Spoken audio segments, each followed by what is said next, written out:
Hey guys, welcome back to the channel. This is story about what if godlike Naruto goes back in time to his Genin days part 1. Before I start, please do support for more amazing content and comments for part 2. Do consider to subscribe my channel and share my video to your friends and check out the description as well. Let's start the video. Naruto was walking into the archive room and he found a box labeled Namikaze. One of the scrolls piqued his interest. It had space and time on it. Maybe it's another one of Dad's cool jutsus, Naruto thought to himself. Hey kid. I wouldn't tamper with that if I were you. Kurama. Let me just take a peek, the blonde said giddily. Whatever. If you screw up, don't go blaming me, the fox said as he went into a slumber. The blonde quickly took out his kunai and cut the seal of the scroll open. He couldn't wait to see what was inside the scroll. However, as soon as he opened the scroll, a whirlpool sucked him in and the scroll closed itself. The blonde, falling quickly through space and time, blacked out. When he awoke, he was in his old bedroom. Arg. What hit me? The tired blonde said. You idiot! You opened the scroll without properly removing the seal. That was one of your father's scrolls. Who knows what could have been in it? You worry too much, Kurama, Naruto said. Naruto then proceeded to get out of bed, but as the blonde got up, he realized that everything seemed different. Everything was bigger than it normally was. He went into the mirror and gasped. He looked exactly the way he did before he graduated from the academy. What the hell happened? It seems like your father's scroll sent you back in time. Considering how he used those teleportations through space, you must have opened a scroll that took us back in time. Way to go, idiot. Oh no! I have to grow up again? I have to redo all these things. I even have to graduate again. The blonde yelled in his head. Hey kid. It ain't all that bad. I think you're still as strong as when you left. You got your connection with me still and you got your boundless chakra. Kurama was right. Naruto could still do everything he was able to do before. He quickly sat down on the floor and tested if he could go into sage mode. In a matter of moments, Naruto's eyes became that of a frog's. Whoa! You're right. This could be interesting, the blonde said with an evil smile. Naruto quickly went to the calendar to check the date. It was the day of graduation. He had a killer idea. I'm not gonna be dead last. The blonde screamed aloud. I would hope not. If you still were with the strength you've got now, then I'd be pretty disappointed in who I'm giving my chakra to. Then again, you have surpassed all the Hokage in stupidity, the fox said as he yawned. Naruto was getting angry at Kurama, but then he realized something. But wait a second. If Dad had something like this at his disposal, couldn't he have fixed a lot of things that went wrong before? Like Obito getting crushed or Mom dying? Naruto yelled aloud. I don't think your father had the power of the Sage of Six Paths, kid. Aw crap. Oh well. Nothing we can do about it now, Naruto said nonchalantly. The blonde got up and quickly took a look around his room. It looked like a mess. Was he really this messy when he was 12 years old? He went into his closet and pulled out the cleaning supplies that Iruka had gotten for him. He then summoned some shadow clones and got his room clean in a half hour. He then looked at his wallet and decided to go food and clothes shopping. He was pretty tired of his old attire. He first pulled off a transformation technique so that he wouldn't be overcharged, like most shop owners did, knowing that he had the QB inside him, and went shopping at the local market. He got everything he needed for the week and then went clothes shopping. He found some black pants with orange lining running down his legs and found a black shirt with an orange swirl in the middle. He purchased both and headed back home to change. Wow. I can't believe I haven't thought of this before, the blonde thought as he got ready for the academy. On his way to the academy, Naruto still got his occasional death stares from the local villagers, but he paid no mind to them. As he got to the classroom, he scanned the room for a seat. As luck would have it, he found a seat next to his love, Hinata. He remembered how they finally went on their first date 2 years after the Fourth Ninja War ended. This time, he wouldn't let his ignorance make him wait a few years before finally getting to go on a date with her. As Naruto sat next to her, Hinata's face got red. He's sitting next to me. Maybe he wants to talk. Maybe he likes me. No. He probably had nowhere else to sit. I should talk to him still. She played with her fingers and finally got enough courage to talk to him. Hello, N and Naruto. I like your new outfit, she said. Thanks, Hinata, the blonde said happily. He then began, so listen, Hinata. The blonde was cut off as Iruka came in. He yelled, take your seats, everyone. We are about to start the written part of the exam. I hope you're all prepared for it. I think a lot of you would want to graduate this year. Iruka made a small glance towards Naruto. The blonde sighed as he told Hinata that he'd talk to her later. He then received his exam and started going through it fast. Even Kurama was impressed. Wow, kid. This may be the one time you do well on a written test, Kurama said. As Naruto finished up, he quickly gave his test to Iruka with a smile on his face. Iruka quickly graded it and said, good job, Naruto. You got a 68. Kurama's face faulted in Naruto's head. Well, a passing grade is still a passing grade. Wait a sec, I think you did worse this time than you did last time." As everyone finished up, Iruka told everyone to come up when called and perform the clone jutsu. They needed to make at least. Sakura came up and produced 3 clones. Sasuke came up and produced 8 clones. When Naruto was called up, he used a different hand sign. He formed a cross with his fingers and yelled Shadow Clone Jutsu. In an instant, the room was filled with dozens of Narutos. Iruka had a look of shock on his face. Not only did Naruto make the most clones, but they were all solid. He congratulated Naruto and gave him his headband.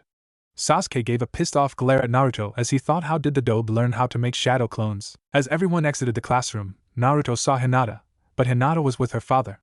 Naruto figured he just talked to her the next day because he didn't want to have Hiashi chasing him with the Hyuga sword. When Naruto walked outside, he glanced at the swings by the academy tree. He remembered when he was sitting there, depressed because he didn't graduate. But now things were different. Though he did hear some parents say, they let him graduate? Are they insane? Naruto paid them no mind and kept a big grin on his face. Even though he couldn't spend his day with Hinata, he was betting that Iruka was looking for an explanation for how he was able to pull off a Jonin class ninjutsu. After class at his favorite ramen restaurant, Naruto told Iruka his well-thought-out lie about how he learned the shadow clone jutsu. He said how he saw a guy in a mask and a guy in green spandex sparring with each other, and saw the one in the mask pull of the jutsu. Iruka was impressed with Naruto, and Kurama just snickered. "Kid, you deserve some credit for being able to pull that off." After Naruto finished off 12 bowls of ramen, he decided to thank Iruka and head home. As Naruto returned home, he had high hopes for what was to come the next day. Meanwhile, Iruka was being called off to the Hokage along with other shinobi. Lord Hokage told everyone that Mizuki had stolen the sacred forbidden scroll and he had to be stopped. Iruka was shocked to hear that his fellow colleague had committed this crime. The shinobi quickly scattered in search of Mizuki. What's come over Mizuki? Never mind that. He can't get a chance to access the contents of that scroll. Who knows what will happen if Mizuki learns some of the deadliest ninjutsu? Iruka thought.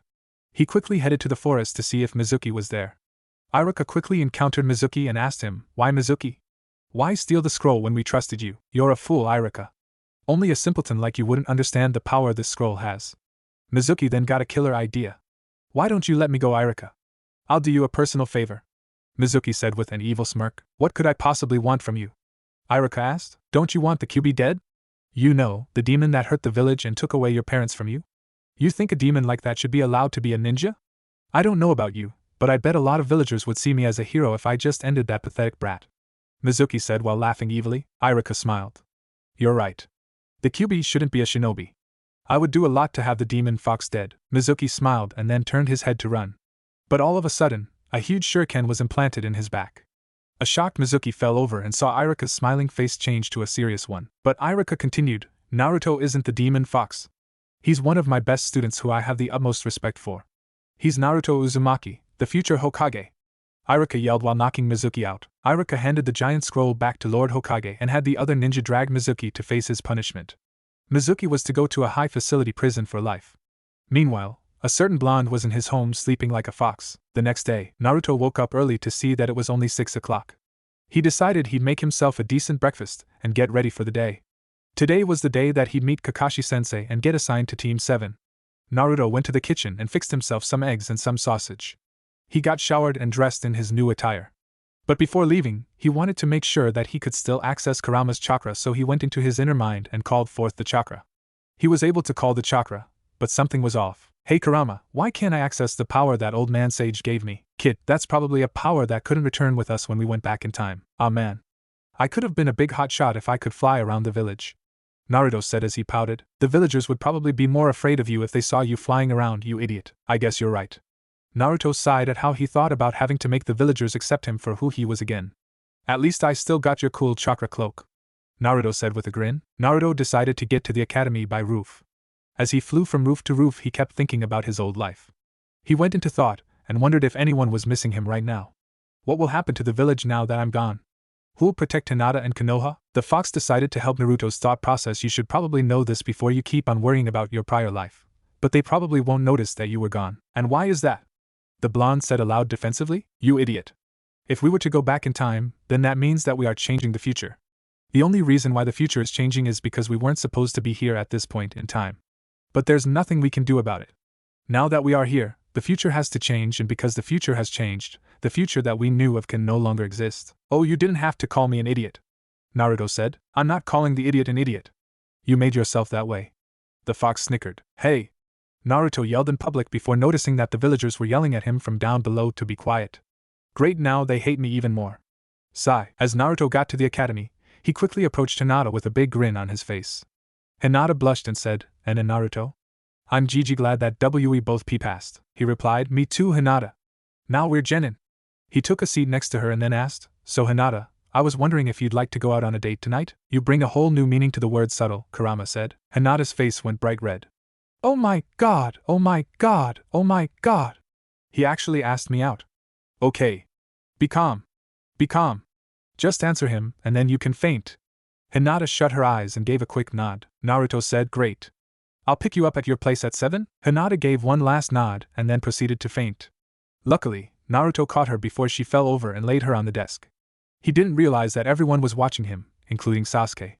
So the dope finally realized she liked him, Sasuke thought to himself. Sakura approached Naruto and asked, "Did you just ask Hinata out?" Naruto replied with a nod. Inner Sakura was so happy. "Yes. Now that blonde won't keep trying to ask me out." Kiba and the other guys gave Naruto the thumbs up as Iruka opened the door. Naruto noticed how Mizuki wasn't with Iruka. "Hey Kurama, what do you think happened to that bastard?" Naruto thought in his head. "He probably got in trouble. As memory serves, he tried to get us to give him the sacred scroll, right?" Kurama asked. "Well, by us you mean me. So yeah, he must have tried to steal that scroll on his own then." Naruto snickered. Kiba was giving Naruto a weird look, wondering why Naruto was talking to himself. Iruka was explaining that now that they were Genin, they'd be assigned to squads. He went on about the roles of the Genin and what they entailed. All of the students were falling asleep. He finally announced the squads that they were assigned to. Sakura was upset that she was with Naruto but happy that she was with her Sasuke-kun. Iruka then called for a lunch break. Everyone decided to leave for lunch. Well, everyone except Naruto, who decided to carry the collapsed Hinata to the Hokage monument for lunch. He set her down under a tree and took out what he brought with him. He had 2 sandwiches that he made. One for lunch and one for in case he was still hungry. His quick thinking helped him in the end. Hinata began to stir. She was thinking that she dreamt of Naruto asking her out on a date. As she stirred, though, she realized that she wasn't by her desk at the academy. She was with her beloved Naruto. She then quickly apologized for fainting in front of him. "Hey. You don't need to apologize. I completely understand," Naruto said with a big grin and then handed her a sandwich. Hinata's face got bright red and decided to share her rice balls with Naruto. All that came out of her mouth was HH here. Naruto looked at her and asked, "For me?" Hinata vigorously nodded and Naruto replied with a "Thank you Hinata" and a kiss on her cheek. Hinata's face turned tomato red but she wouldn't dare faint twice in front of him. She just silently ate her sandwich and rice balls. After they were done, they headed back to the academy to meet up with their squads. Naruto told her what squad she was in since she was out cold when Iruka was announcing them. She thanked him for lunch and went over to her teammates, Kiba and Shino. Naruto decided to wait with Sakura and Sasuke. As they waited, Naruto realized that Kakashi-sensei was going to be a few hours late. He was gonna have a little fun with this since he had a few hours. He decided to get Sakura and Sasuke in on it too. Sakura was on lookout while Sasuke was using his fire style to heat up the bucket of water. Naruto was getting ready for Sakura to give the okay to him to put it up. As soon as Sakura said that he was coming, Naruto put the bucket of boiling hot water above the door. Kakashi was walking down the hall thinking about his new team. Sensei's son and the Uchiha survivor are my next group, huh? Maybe they'll be the first team that will pass my test. Their academy records seem a lot like ours, Obito. When Kakashi entered the door, he saw the bucket coming down and quickly thought if this was an act of teamwork. When it landed, all 3 Genin were satisfied, which made Kakashi feel a little glad that they used teamwork. However, he was extremely upset that he was hit with boiling hot water. He said, "Let's see my first impression of all 3 of you. I despise you all." Sakura and Sasuke's grins turned into frowns while Naruto still was happy as can be. Secretly, Kakashi thought, even though it was a prank, they did it together. Maybe there is hope for them after all. Kakashi took all 3 of them up to the rooftop and said, "Let's give out introductions to get to know each other. Talk about your likes, dislikes, dreams for the future, hobbies, stuff like that. I'll start. I'm Kakashi Hatake. I have no desire to tell you guys of my likes and dislikes. Dreams for the future? Well, I have lots of hobbies." Everyone thought that the only thing he told them was his name. "Okay, you on the right start." "Oh, me? Well, my name is Naruto Uzumaki. I have likes and dislikes. Everyone already knows my dream. And I also have lots of hobbies," Naruto said with a big grin. Then it was Sasuke. He only said humph. Then Sakura said, "I'm Sakura Haruno. The thing I like is, well, the person I like is should I say my dream for the future? Oh my. The thing I dislike is Naruto. My hobby is," Kakashi sighed. I guess they need some work on those introductions. He then said, that's enough with introductions. We will start our duties tomorrow. Sasuke and Sakura looked up when he mentioned duties. Sakura asked, Sensei, what kinds of duties are you talking about? Well, tomorrow, all of us are going to partake in survival training, Kakashi said. Sakura looked up, survival training? Yes, and I'll be your opponent. But this isn't going to be normal training, Kakashi said. But then he started laughing a lot. What's funny, Sensei? Sakura asked. Kakashi managed to stop laughing to answer her. No, it's just that when you guys hear this, you all are going to flip out. Of the 27 graduates, only 9 will be chosen as Genin, and the rest will return to the academy. This training is basically a super difficult test with a failure rate of 66%. Sakura and Sasuke got really nervous while Naruto had his huge grin. See? I told you that you were going to freak out. Kakashi did take note that Naruto's expression didn't change. He continued nonetheless. We'll be on training field 7 tomorrow. Bring your shinobi tools and skip breakfast, unless you like throwing up. Sakura and Sasuke shuddered at Kakashi's last comment. Kakashi then handed each of them a sheet of information on tomorrow, and then left in a puff of smoke. Alright guys, I'm gonna head out now. I have to get ready for my date tonight. Naruto said, aren't you worried at all? Kakashi-sensei just told us that we might have to get sent back to the academy. Shouldn't you be focusing more on your ninjutsu than your date with Hinata? Sakura was just really worried that Naruto was going to make her lose her dream of being on Sasuke's team. Nah, there's nothing that I can do now that will prepare me more for tomorrow. He didn't give us any other information, so I can't really prepare for anything in particular. Now, if you'll excuse me, I need to get ready for my night, Naruto said as he also disappeared in a puff of smoke. Sasuke and Sakura both looked dumbfounded when they saw him disappear. Could Naruto always do that? Sakura asked. Sasuke just shook his head. Naruto decided to grab some stuff for his date. He had all the food he needed for it, but he thought that he should make it a bit more romantic. This was going to be his first date with Hinata. He decided to head over to the Yamanaka flower shop to pick up Hinata's favorite flower. He entered to see Ino standing at the cash register. Hey Ino, Naruto said as he walked in the shop. Hello Naruto, Ino replied. Are you here to pick up flowers for your date with Hinata? Yeah, but how did you know? Naruto asked. Everyone knows. We've all waited for you to get a clue. Ino said. Ah, I see. Naruto thought back to when everyone mocked him for taking so long to notice Hinata. Well anyways, I wanted to make my date a bit more romantic, he said while browsing the flowers. Why not buy a bouquet of roses? Ino suggested. Nah, I was wondering if you had any lilacs. They're her favorite, Naruto said. Ino was surprised by who she was talking to. This wasn't the brainless deadlass that she's been at the academy with for the past few years. He'd really matured. Ah, you know her favorite flower. That's sweet. How many lilacs would you want? 10 would be enough, Naruto replied. Ino decided to give them to Naruto for no charge. Seeing young love made her all mushy inside. She wished him luck on his date, and Naruto left. Naruto made a clone and sent it to where his date was going to be. He decided to have his date in the lake. Only problem was that he didn't have a boat. So he sent the clone to find a big tree and make a nice boat.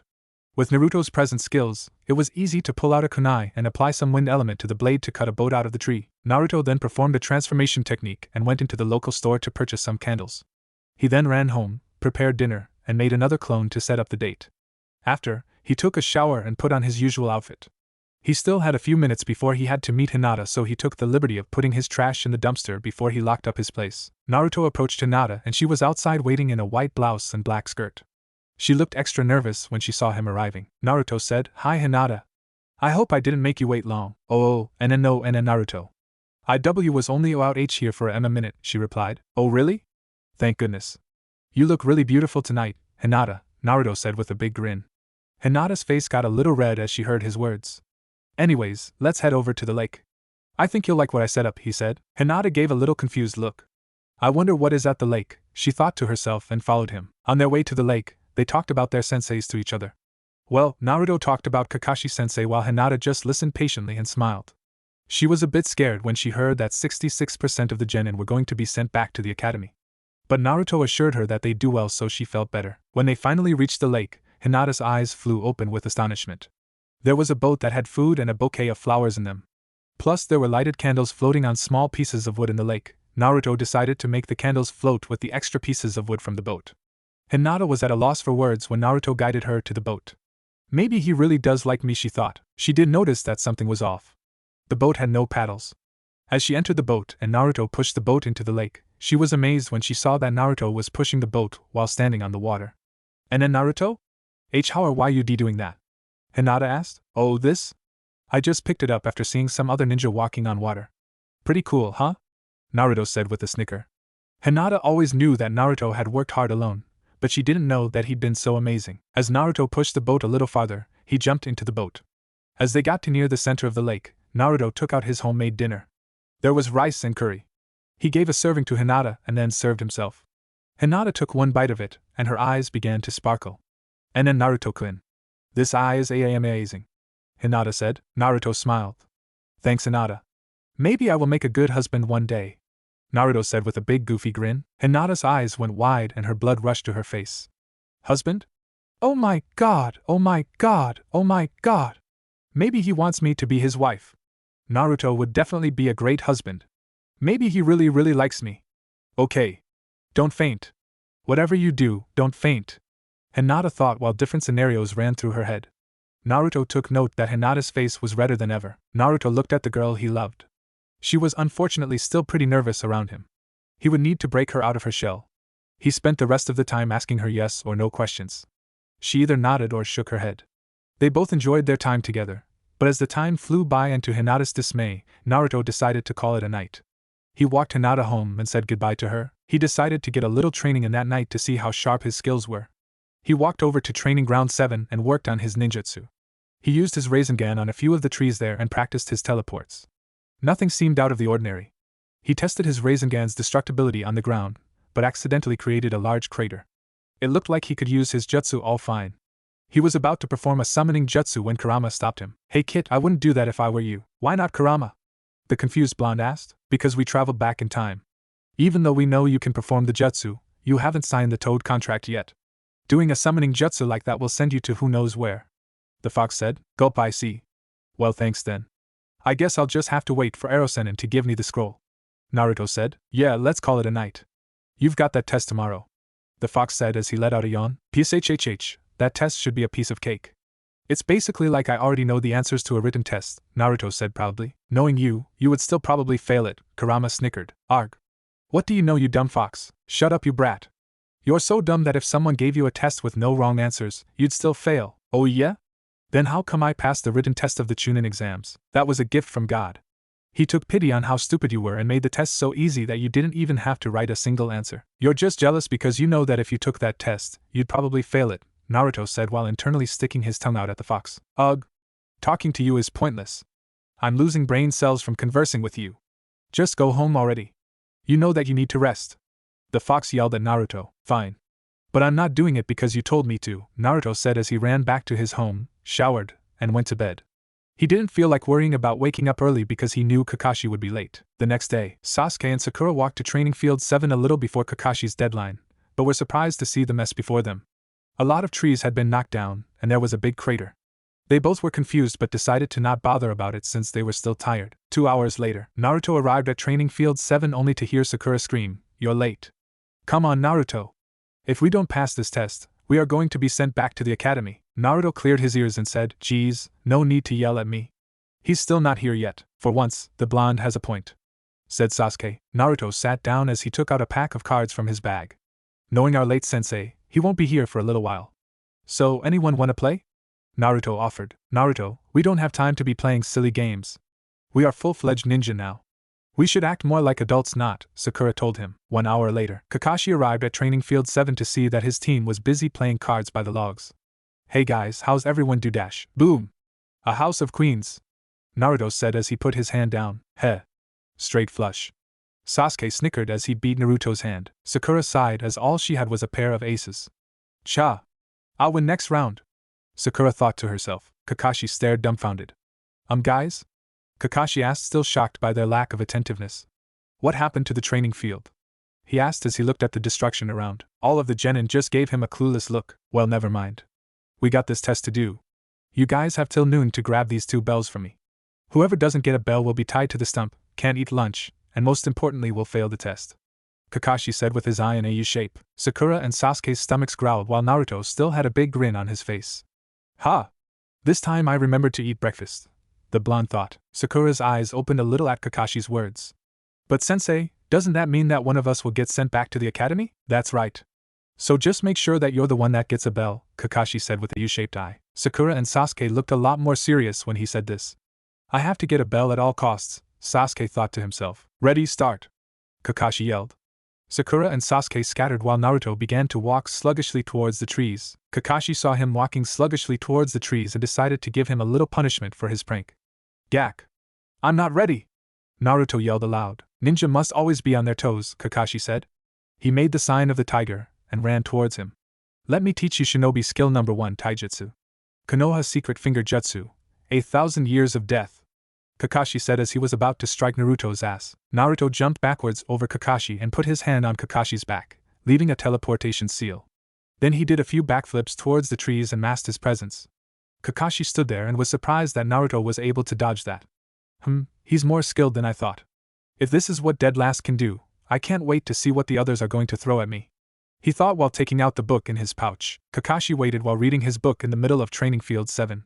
He was wondering how they'd plan their attacks. Naruto, on the other hand, had found Sakura and Sasuke and gathered them together to figure out a plan. Guys, we can't beat him unless we work together. He's too strong, Naruto said, but one of us will have to return to the academy. Sakura exclaimed. Would you rather us all return to the academy? Naruto asked. Sasuke looked at Naruto with cold eyes. What could you say to convince me that your help would help us beat Kakashi? Naruto sighed. If you don't take my help, then you can try your best to go up against an elite Jonin. Naruto continued on. If you think that my prank yesterday is a good representation of the level of a Jonin, then you're in for a rude awakening. Naruto's words strangely made sense. Sasuke thought for a moment. I guess there's no getting around it. We should think of a strategy. Okay, so here's the plan, Naruto said. Moments later, Kakashi was wondering if the three have given up. The three didn't have all the time in the world, so they should at least make an effort to take a bell soon. All of a sudden, Sakura, Sasuke, and Naruto all appeared in front of him. So, you guys finally came out of hiding, huh? I was beginning to wonder if you all fell asleep on me, Kakashi said while still reading his book. Ha! Like we'd let you send us back to the academy, Naruto exclaimed. Naruto and Sasuke began striking Kakashi and Kakashi was easily dodging their attacks. No matter how hard they tried, they couldn't land any hits on him. Kakashi then said, Shinobi skill number 2, Genjutsu. He then formed some hand signs and leaves flew into the air. Sasuke and Naruto saw Sakura with wounds all over herself. She was missing an arm and bleeding everywhere. But they both knew that Sakura was behind them, so they dispelled the Genjutsu. Worthless Genjutsu isn't going to stop us from taking those bells, Sasuke said. Well, maybe not Genjutsu, but what about Shinobi skill number 3, Ninjutsu? Kakashi said as he flashed through some hand signs. Sasuke quickly recognized them and flew through the exact same hand signs. They both yelled, Fire Style, Fireball Jutsu. Immediately, 2 fireballs clashed. As Kakashi and Sasuke were spitting out fire, Sakura flew some shuriken at Kakashi. Kakashi quickly dispelled his jutsu and got out of the way. Naruto made a special hand sign and created multiple clones of him. The clones charged towards Kakashi as fast as they could. Shadow clones? So I guess he has more skill than I give him credit, Kakashi thought. Kakashi fought them with ease and blocked all of their attacks. He was shocked when all of the clones disappeared at once, creating a giant smokescreen in his vicinity. He quickly got out of it, but saw Sasuke, Sakura, and Naruto were charging at his one location. He quickly readied himself but was grabbed from behind. One of Naruto's clones had teleported to Kakashi's back and grabbed him. This is the 4th jutsu. How did Naruto learn his father's jutsu? Kakashi thought.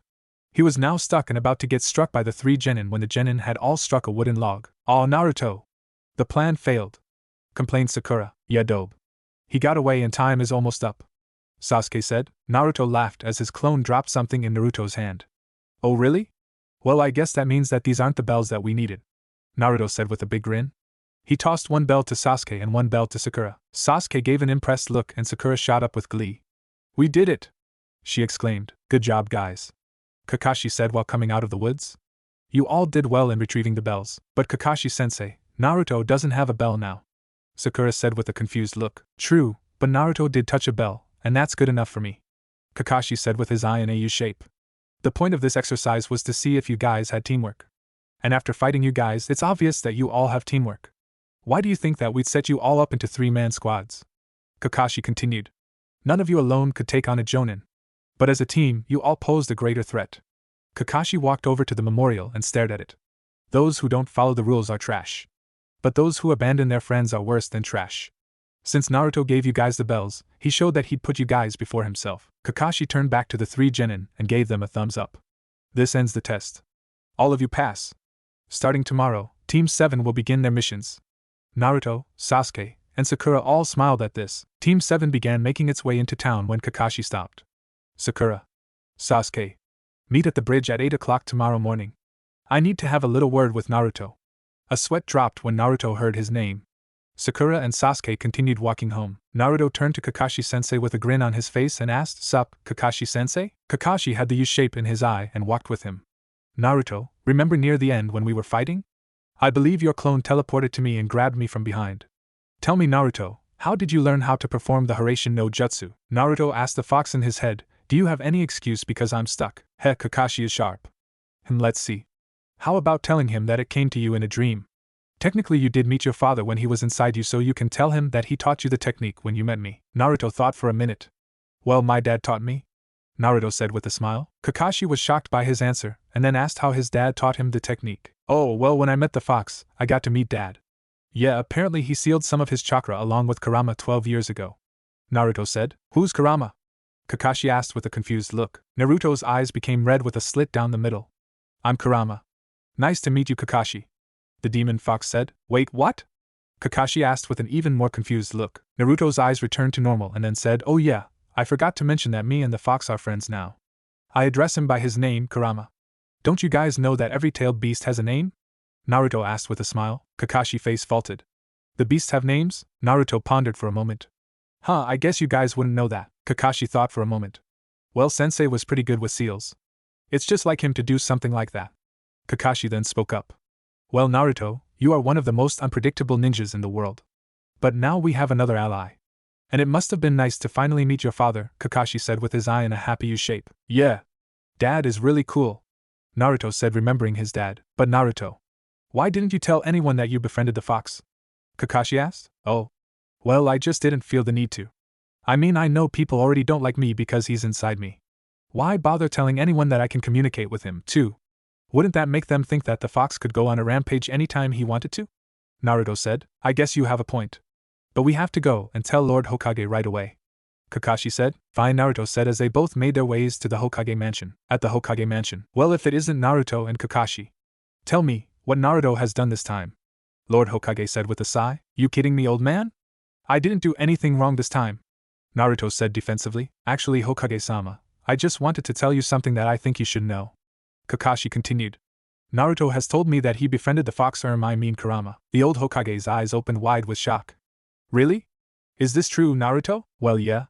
He isn't that bad when you get to know him. He doesn't do much. He usually sleeps like he's a tanuki, hee," Naruto said happily. "I see. Well, I'm glad that Konoha has another friend. But if it's alright with you and Kurama, can I ask him a few questions?" "Sure. Let me just switch over to him," Naruto said. All of a sudden, his whiskers darkened and his eyes became that of a fox's. "You called?" Kurama said. "Yes. Kurama, right? I just want you to answer some questions if you're alright with that," the Hokage said. "Sure. Well, first off, why did you attack Konoha 12 years ago?" the Hokage asked. "I didn't willingly attack Konoha. As you already know, I was inside of Kushina Uzumaki. She was pregnant with this brat here. But when a Jinchuriki is pregnant, the seal binding us weakens." Lord Hokage said. "Yes, I remember now. Minato informed me that when the host is pregnant, the energy needed for the seal transfers over to the fetus. But Minato is an expert on seals. I don't see how you could have escaped. Under normal conditions, I wouldn't have been able to escape. But they weren't normal conditions. You see, someone else knew that Kushina was pregnant and planned to control me to wreak havoc in the village," Kurama said. Kakashi and Lord Hokage both listened intently. "I don't want either of you to freak out about what I'm going to tell you. I know who caused the attack 12 years ago. The person that did so was Obito Uchiha." Kakashi's face was full of shock. "How is that possible? I saw him die before my eyes. He was crushed by a boulder." "Kurama, I don't think we should tell them about Madara yet. We don't know how this will play out. So let's just stick with the event 12 years ago," Naruto told the fox in his head. Kurama complied and began to continue his conversation with Kakashi and the third Hokage. "Well, he is alive today. I'm good at sensing chakra and I can guarantee that it was him. It's the same chakra as that brat with goggles when Kushina used to visit your team," Kurama told them both. "He's gotten really strong.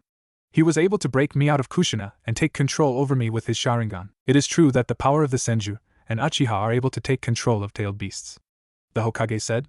"But even so, we prepared a special Anbu task force. How could Obito take them on by himself? He's stronger than you think. He's not the same brat that he was back then. He awakened the Mangekyo Sharingan," Kurama said. What? He obtained the legendary Eye of the Uchiha? How did he get that?"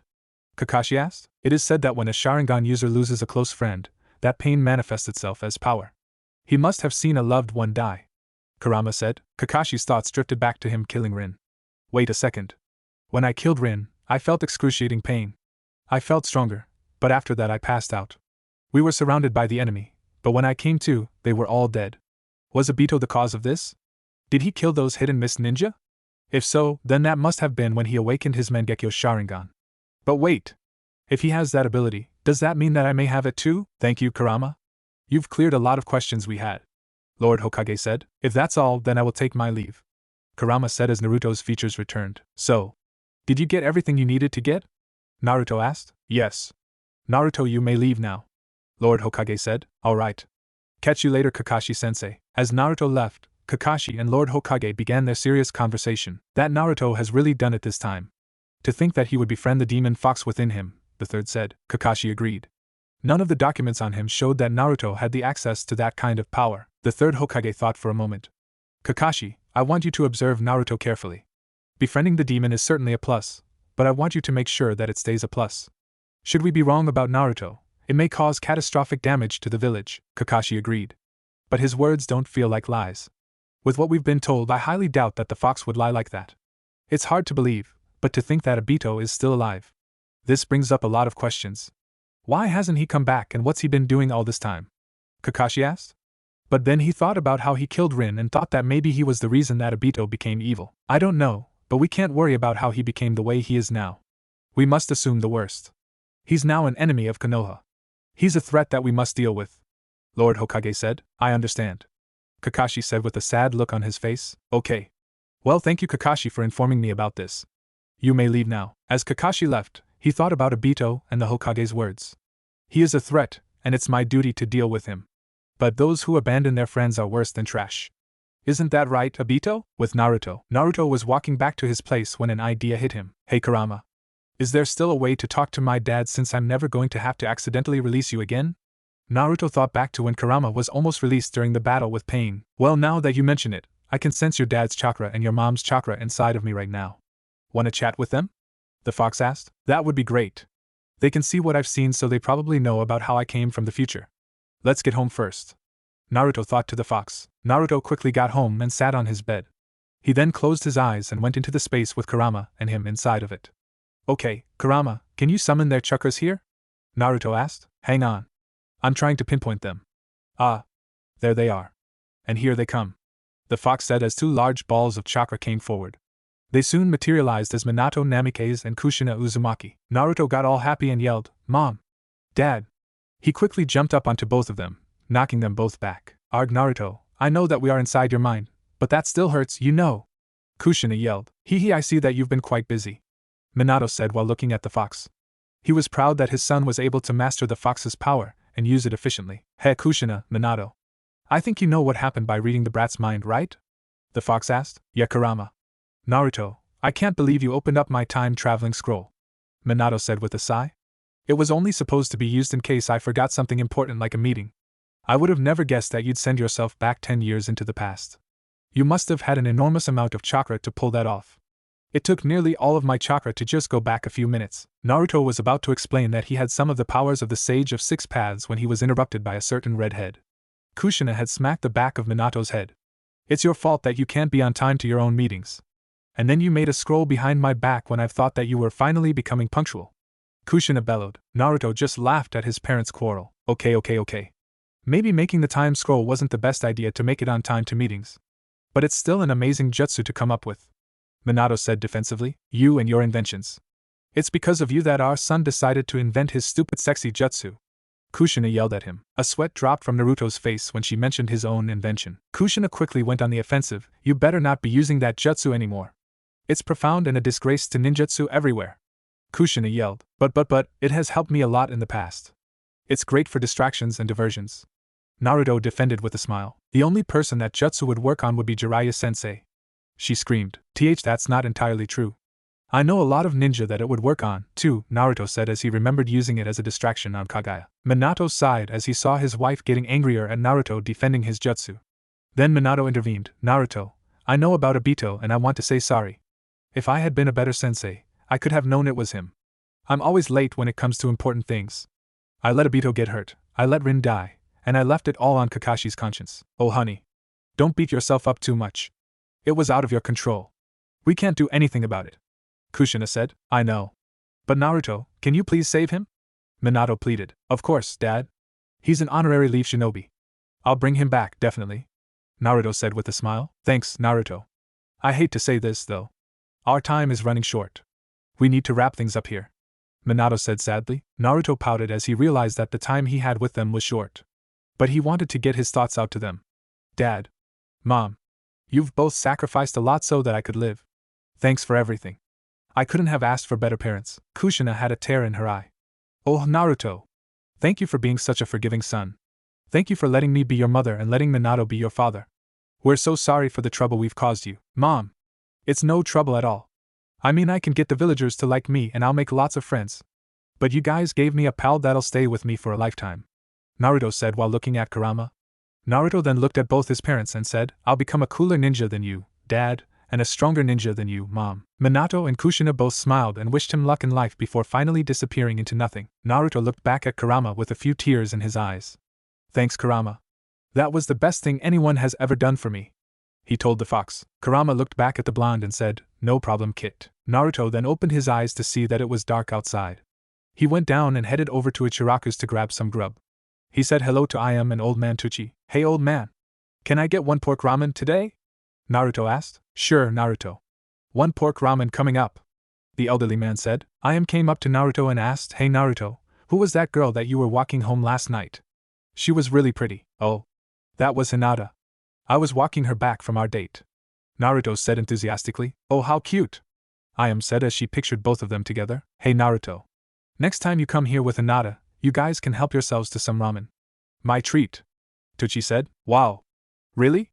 Thanks, old man. Naruto said with a smile on his face. After Naruto finished his ramen, he paid Tucci and headed back to his place. It was late, so he thought that he might as well call it a day. He wasn't looking forward to seeing that cat tomorrow. The next day, Naruto woke up fairly early. It was 7 o'clock in the morning. He yawned while stretching. Today was the day that Team 7 would start taking on missions. He wasn't looking forward to the D-rank missions he'd have to complete. He got out of bed and made himself some toast. He then showered, got dressed, and grabbed his breakfast to go. He went over to the bridge that the team was supposed to meet at and made it before his other two teammates. Sakura arrived a few minutes later and Sasuke arrived right at 8. Morning guys, Naruto said with a yawn. Morning, Sakura said while half asleep. Sasuke just pouted. We still got a few hours before Kakashi arrives. What do we do? Naruto asked. A little early for cards, isn't it, Dobe? Sasuke said. 2 hours later, Kakashi had arrived at the meeting spot and was ready to give his excuse. Hey guys. Sorry I'm late. I had to help an old lady. Haha, I beat you, Sasuke. Now you have to treat me to some ramen. Naruto yelled. Humph. Lucky bastard. Double or nothing. Sasuke yelled back at him. Fine by me. The more ramen, the better. Naruto retorted. A sweat drop fell from Kakashi's face. Guys? Don't you want to go get some missions? Kakashi asked. It's your fault for being late. All three Genin yelled. Kakashi sighed. Team 7 made it to the Hokage mansion and picked up their first mission. The daimyo's wife's cat had gone missing. Their mission was to retrieve it. Naruto sighed and told them to wait outside the Hokage mansion. He then made 100 shadow clones and placed a teleportation seal in front of the Hokage mansion. 5 minutes later, Team 7 was waiting in front of the Hokage mansion when a Naruto clone had teleported to them with an angry cat in his arms. They headed up to see Lord Hokage and returned the cat to the daimyo's wife. Lord Hokage was shocked at the speed of which the mission was completed. No one had finished that mission that fast. Good work, Team 7. The elderly man said. I have another mission for you all. A shop owner needs his store painted. Are you all up for the job? He asked. Team 7 just sighed at the mission they got. We'll gladly take that mission, Kakashi said with his eye in a U shape. Team 7 quickly made their way to the shop and the shop owner gave them all brushes and paint. Naruto sighed. He didn't want to stay here all day painting. Guys, just let me handle this. It'll be over soon.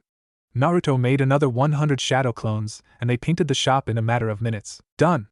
All of the Naruto clones yelled. The shop owner came out surprised at how fast the team had finished the job.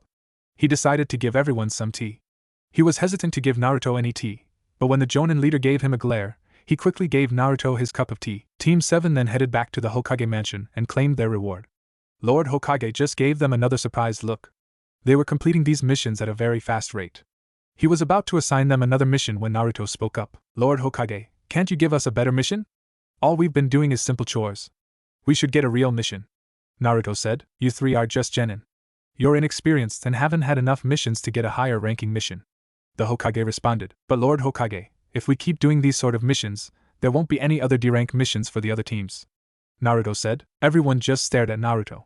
He actually made some sense. You bring a good point, Naruto. How about I give you guys a harder mission? This one will be a C-rank mission. You all will be providing protection to a bridge builder from the Wave Country. You are to protect him from any dangers so that he may complete the bridge. Team 7 nodded. So who's our client?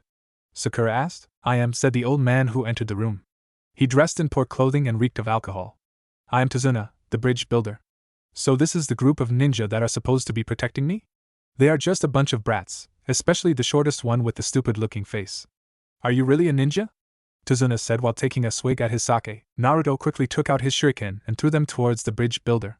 He ended up making an outline of the bridge builder's body. Still wondering if I'm a ninja? Naruto asked with a grin. A sweat dropped from the bridge builder, and he said, no. You guys will do. You can't attack your client. Iruka yelled at the top of his lungs. I didn't hit him, though. It worked out in the end. Naruto said with a smile. Iruka just sighed with a face palm. Kakashi and Lord Hokage were impressed, though. It took quite a bit of skill to make an outline of the man out of shuriken on the spot. Have they been underestimating Naruto's abilities? Well, okay guys. Kakashi said. You should be at the gate at 10 tomorrow morning. It's going to be a long trip, so pack wisely. After that, the genin left the room. Sorry about him, Tazuna. Kakashi said with his arm behind his head. Heh, if they can get the job done, then they are fine. He said uneasily. A bunch of genin should be fine against any bandit gang. Lord Hokage said with a smile. Yeah, the bridge builder said. Naruto had decided to prepare for the mission he'd have. He knew that fighting Haku and Zabuza wouldn't be an easy task. Kurama picked up on his worries and said, Don't worry, Kit. Last time we faced them, you didn't have me. But things should go swimmingly with me around. The blonde got a bit annoyed at Kurama's bad pun. I know. But I want to make sure nothing bad happens. I don't want to have to kill them this time, so I'll need to prepare. Well, what are you waiting for then? The fox snickered. The blonde sighed as he performed his transformation jutsu so he could buy supplies. Naruto quickly got his supplies and headed home. When he arrived, there was a bento box in his mailbox with a note on it. The note read, Dear Naruto-kun, thank you for taking me out on that great date. I really had lots of fun. Can you meet me at Ichiraku's Ramen tonight at 7? I'll be waiting there. Hinata. There was even a little chibi version of Hinata and Naruto at the bottom of the page. Naruto smiled at his love's letter. He then went inside and prepared to eat what she made for him. There was a rice ball that looked like him and a cookie that looked like her. There was also some shuriken-shaped vegetables on the side. He ate all of them with glee. After finishing his lunch, he threw the box into the garbage pail. He then proceeded with taking out all of his kunai. He set a teleportation seal on each kunai, just like his dad had. Fortunately, the store had the kunai that his dad had, so he wouldn't confuse his kunai with the regular ones. Naruto checked the time and saw that it was only 3 p.m. He'd have 4 hours before he'd need to meet Hinata at Ichiraku. Naruto decided to go to the local store and see if there was anything worth getting. He decided to buy a disposable camera. He then left to train. He went to the training field 7 and decided to summon a clone. He then had the clone's consciousness switch over to Kurama's consciousness. Mind helping me train, Kurama? Naruto asked. It'll kill some time. The fox said. Okay, but we are only allowed to use taijutsu. Otherwise, we'd be destroying most of this training field. Naruto said. You're no fun. The fox replied. After training with Kurama for 2 hours, Naruto decided to release the clone and head back to his home to shower. After showering, he got ready to meet Hinata for his date. He brought his disposable camera too. He was a bit early. Hinata arrived 5 minutes before 7 and began blushing when she saw Naruto. He waved at her and began the conversation. Hi Hinata! He yelled. Hello and Naruto-kun, she said, stuttering. Hinata, I got this camera and was wondering if we could take some photos together, tonight. He said with a smile. Having photos with Naruto would be wonderful. She could always look at them and feel happy. They'd also serve as memories of today. She smiled and nodded. Alright. Well, let's head on inside and get some ramen, he said enthusiastically. As they both entered the restaurant, Naruto yelled, Hey old man. To Tochi. Well, if it isn't my favorite customer, Naruto. And I see you've brought your date. You're Hinata, right? Naruto's been talking all about you, Tochi said with a smile. Hinata blushed at the comment. He's been talking a lot about me, she thought happily. Oh dad. Stop it. You're embarrassing them. I am, yelled from behind the counter. I am couldn't help but giggle at Hinata's blush, though. Oh alright. So, Naruto. What will you two be having? Tochi asked. Ch chicken or ramen please, Hinata said while stuttering. I'll have a pork ramen, old man. Naruto said happily. Alright. 1 chicken ramen and 1 pork ramen coming up, Tochi said as he began preparing the ramen for them. Naruto looked at Hinata's neck to still see that her headband was there. So, Hinata, I'm glad that we both were able to pass the Genin test, Naruto said with enthusiasm. Me too, Hinata replied. Did you like MMIF food? She asked hopefully. Oh yeah. Your cooking was the best. You know, one day you'll make a great wife, Naruto replied with a big grin. Hinata just blushed a lot at his comment. Oh. You guys look so cute together, Iam said from behind the counter. This only made Hinata blush more, if that was even possible. Hey Iam. Start cutting the vegetables. I need to add them to the ramen soon, Tochi told his daughter. Alright. I'm on it, she replied. So Hinata, what did you guys do today? Naruto asked the shy Hyuga. TT train, she replied. Oh well, my team went on a couple D-rank missions. They were pretty boring, but we got them done in a few minutes, Naruto continued. But guess what? My team gets to go on a C-rank mission tomorrow. We are going to be guarding this bridge builder and escort him to the wave country. Isn't that awesome? Hinata nodded and smiled at the blonde's enthusiasm. But then her smile turned to a frown. If he was going to the land of waves, then he'd be gone for a while. How long will you be gone, and then Naruto? Well, it could be a week or 2. I'm not so sure. It depends on what kind of trouble we run into, Naruto said while remembering Haku and Zabuza. But Hinata, maybe when I get back we could hang out? Naruto asked with a grin. Hinata nodded again with a slight blush. Alright guys. Ramen's ready, Tochi said while giving the ramen to Naruto and Hinata. Alright, Naruto said while beginning to eat his food. After he finished, he patted his belly with glee. The ramen was delicious. Hinata was drinking the last bit of soup from the bowl. Luckily, Naruto had his camera in hand to capture the moment. Hinata didn't even notice. When she finished, Naruto asked Tochi how much he owed him. Hinata was a bit down because she wanted to pay the bill after Naruto had taken her out on a date the other day. Tochi smiled and said, "It's on the house, guys." Naruto and Hinata bowed and said their goodbyes to Tochi and Iam and walked merrily on their date. They decided to hang out in the park. Naruto asked Hinata if it were okay if they got some shots together with his camera. She nodded with a smile. Naruto said that after the park, they could head over to the store and get 2 sets of photos for each of them. Naruto asked Hinata to wait outside while he went and got the photos. A confused Hinata reluctantly agreed to his request. Naruto then came out and said that he'd give the photos to her after they reached her household. This only made Hinata curious. Why would he have me wait to get the photos, she thought. When they reached her place, he handed her the photos. Her eyes went wide when she found the photo of her drinking the ramen. And a Naruto, she stammered while turning around. When did you take this? I took it when you were just finishing up, he said with a laugh but realized she was very upset. I'm sorry Hinata, he said apologetically. She turned to face him but was still a little embarrassed. Naruto then got a killer idea. If you want, we can kiss and make up, Naruto said with a sly foxy grin. Hinata's face then turned beet red. She nodded vigorously and didn't want to miss the chance. She slowly approached him, face as red as ever, and then finally met her lips with his. It was one of the best feelings she's ever had and she wished it would last forever. She lost track of time as they were kissing for a few minutes. Naruto had to pull away with a smile and slight blush on his face. Wow, Hinata. I hope that I'll have to make up with you a lot, the blonde said with a chuckle. Hinata turned redder from that comment. Hinata bowed and thanked him for the night, then quickly ran inside to the Hyuga household. Naruto smiled, knowing that his date went better than he expected. He then began walking back to his house. When he got there, he was decided to pin up all the photos he had on his wall. Then, too tired to take a shower, he passed out on his bed. He'd have a big day tomorrow. The next day, Naruto woke up with a yawn. Today was the day that he'd be leaving for his C-rank mission. He checked his clock to see that he had an hour before he had to meet at the gate. He showered, got dressed, packed, and left for the gate. He arrived there 6 minutes before 10. His team was with Tazuna. Tazuna looked a little worried while Sakura and Sasuke looked bored. Kakashi was just reading his book. Hey guys, Naruto yelled as he came up next to his teammates. Sakura nodded at him, while Sasuke paid no mind to him. Kakashi said, well, let's get going then.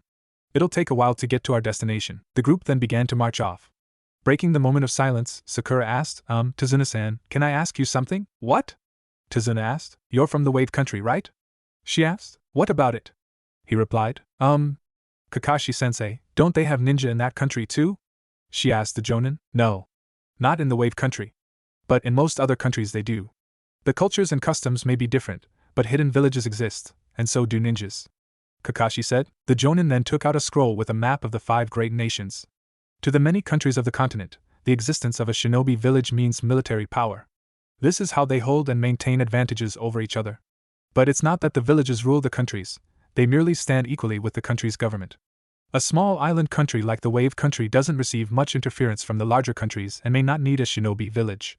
Within the many shinobi villages, leaf, mist, cloud, sand, and stone are large and powerful, which referred to as the Great Five Shinobi Countries. And these are the only countries whose leader receives the name Kage. Kakashi continued. The 5 Kages are Hokage, Mizuki, Reikage, Kazekage, and Tsuchikage. They reign over the thousands of ninja in the world. Wow! Hokage-sama is the best, Sakura said with a smile. Inner Sakura just thought, that lame geezer is that incredible? Sounds fishy. You guys just doubted Hokage-sama, didn't you? Kakashi asked as the 3 Genin flinched. The Jonin chuckled. But don't worry. There won't be any ninja combat in a C-rank mission. Tazuna looked down at his comment. Sasuke noticed the sad look in Tazuna's eyes. They were walking through the forest for a while now. Nothing suspicious had come up. But they were nearing a puddle in the middle of the forest. Kakashi thought it odd that there'd be a puddle in the forest when it hadn't rained for days. He noticed a ninja inside the puddle, so he got himself ready for any sort of ambush. Naruto also noticed the puddle and remembered the demon brothers. He just got a killer prank that he could pull off. Hey guys. I need to take a leak, Naruto said while jumping up and down. Naruto! Don't say that in front of a lady! Sakura screamed at the top of her lungs. Yeah. I'm sorry, Naruto said as he began to urinate in the puddle. Kakashi sighed. Well, nothing I can do about it now, he thought as Naruto relieved himself. The demon brothers were literally pissed. They were planning on ambushing the Jonin, but now they thought that they'd kill the kid first. They were so angry that they didn't notice that Naruto had put a transportation seal on the tree after he relieved himself. As Naruto began walking towards the group, the demon brothers appeared out of the puddle. One brother threw the other over Naruto, and they threw a chain around him. Naruto looked back and saw the demon brothers. Everyone was surprised that Naruto was on the verge of death. Kakashi quickly threw some kunai at both of the brothers, but they just blocked them with their claws. The brothers began to pull hard on the chains so that Naruto would rip to shreds, but all of a sudden, a yellow flash blinded them. When the flash disappeared, their captive disappeared and one of the brothers got a hard kick from behind them, getting knocked out. One down, Naruto said after he knocked out one of the demon brothers. Sasuke acted fast. He threw some shuriken at the second shinobi. The demon brother just blocked them again with his claw, but was so preoccupied that he didn't notice Sasuke slamming his fist into his face. 2 down, Sasuke said in a cool tone. Wow, Sasuke! That was so cool, Sakura said as she watched her crush walk over. Nice job, guys, Kakashi said in a happy tone. Then he turned his attention towards the bridge builder as he began tying up the assassins. Tazuna, what is it? Tazuna asked in a worried tone. I need to talk to you, Kakashi said in a serious tone. These guys are Chunin class ninja from the Hidden Mist village. They are ninjas known to keep fighting no matter what. How did you guys read our movements? Gozu, the older twin of the demon brothers, asked. On a sunny day like this when it hasn't rained in days, a puddle shouldn't even exist, Kakashi said in a cool tone. Why did you let these brats fight when you knew that?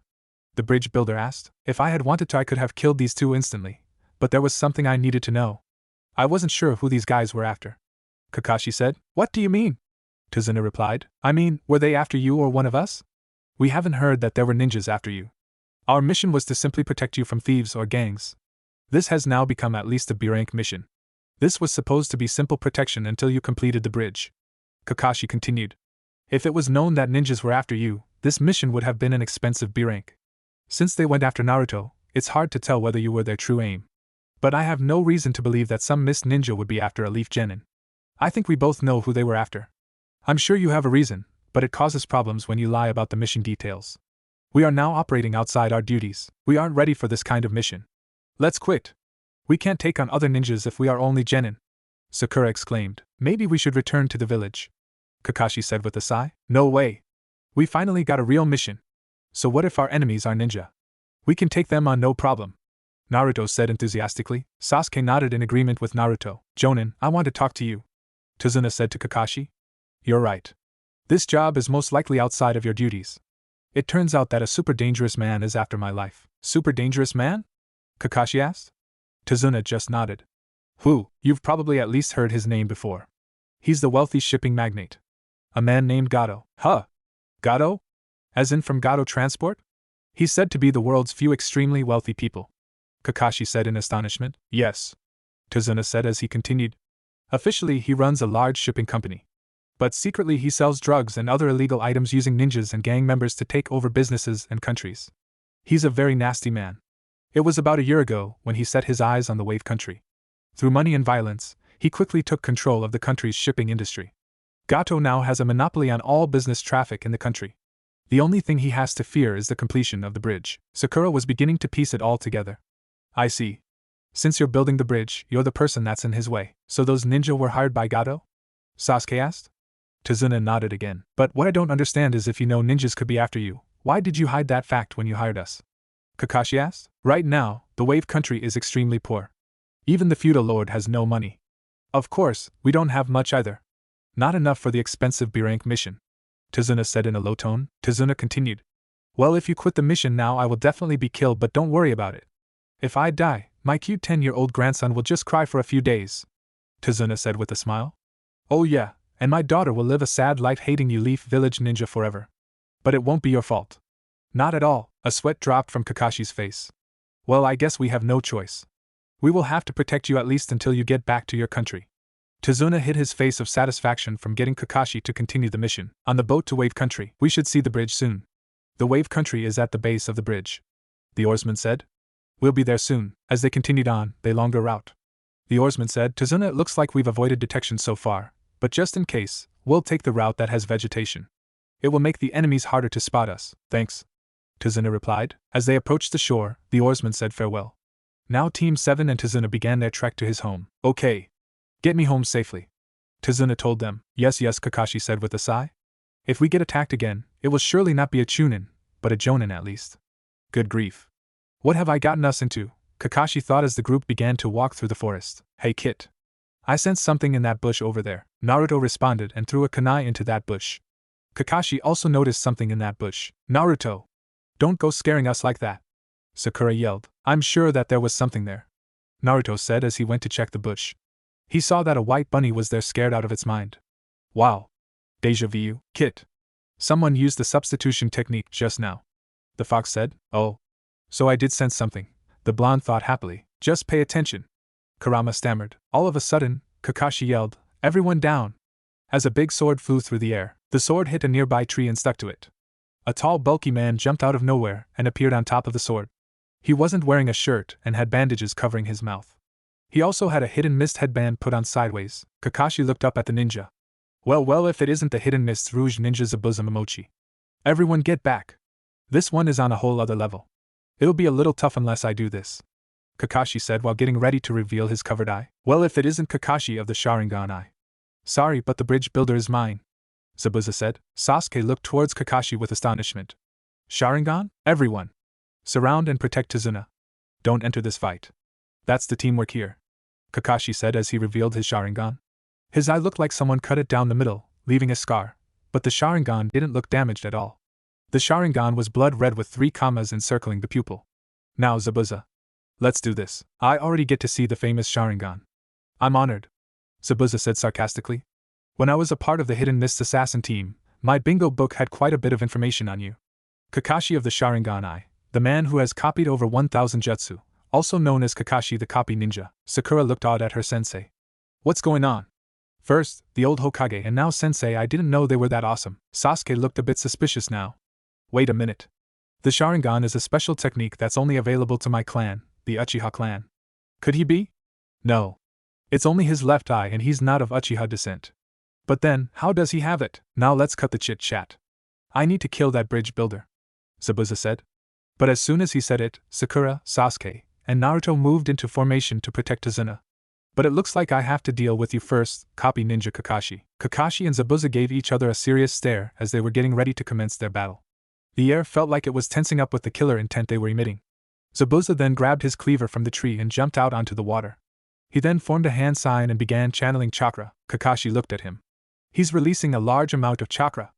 I need to be ready. Ninja art, hidden mist jutsu, Zabuza said as a thick mist began to form. He's gone, Sakura said. He'll come after me first.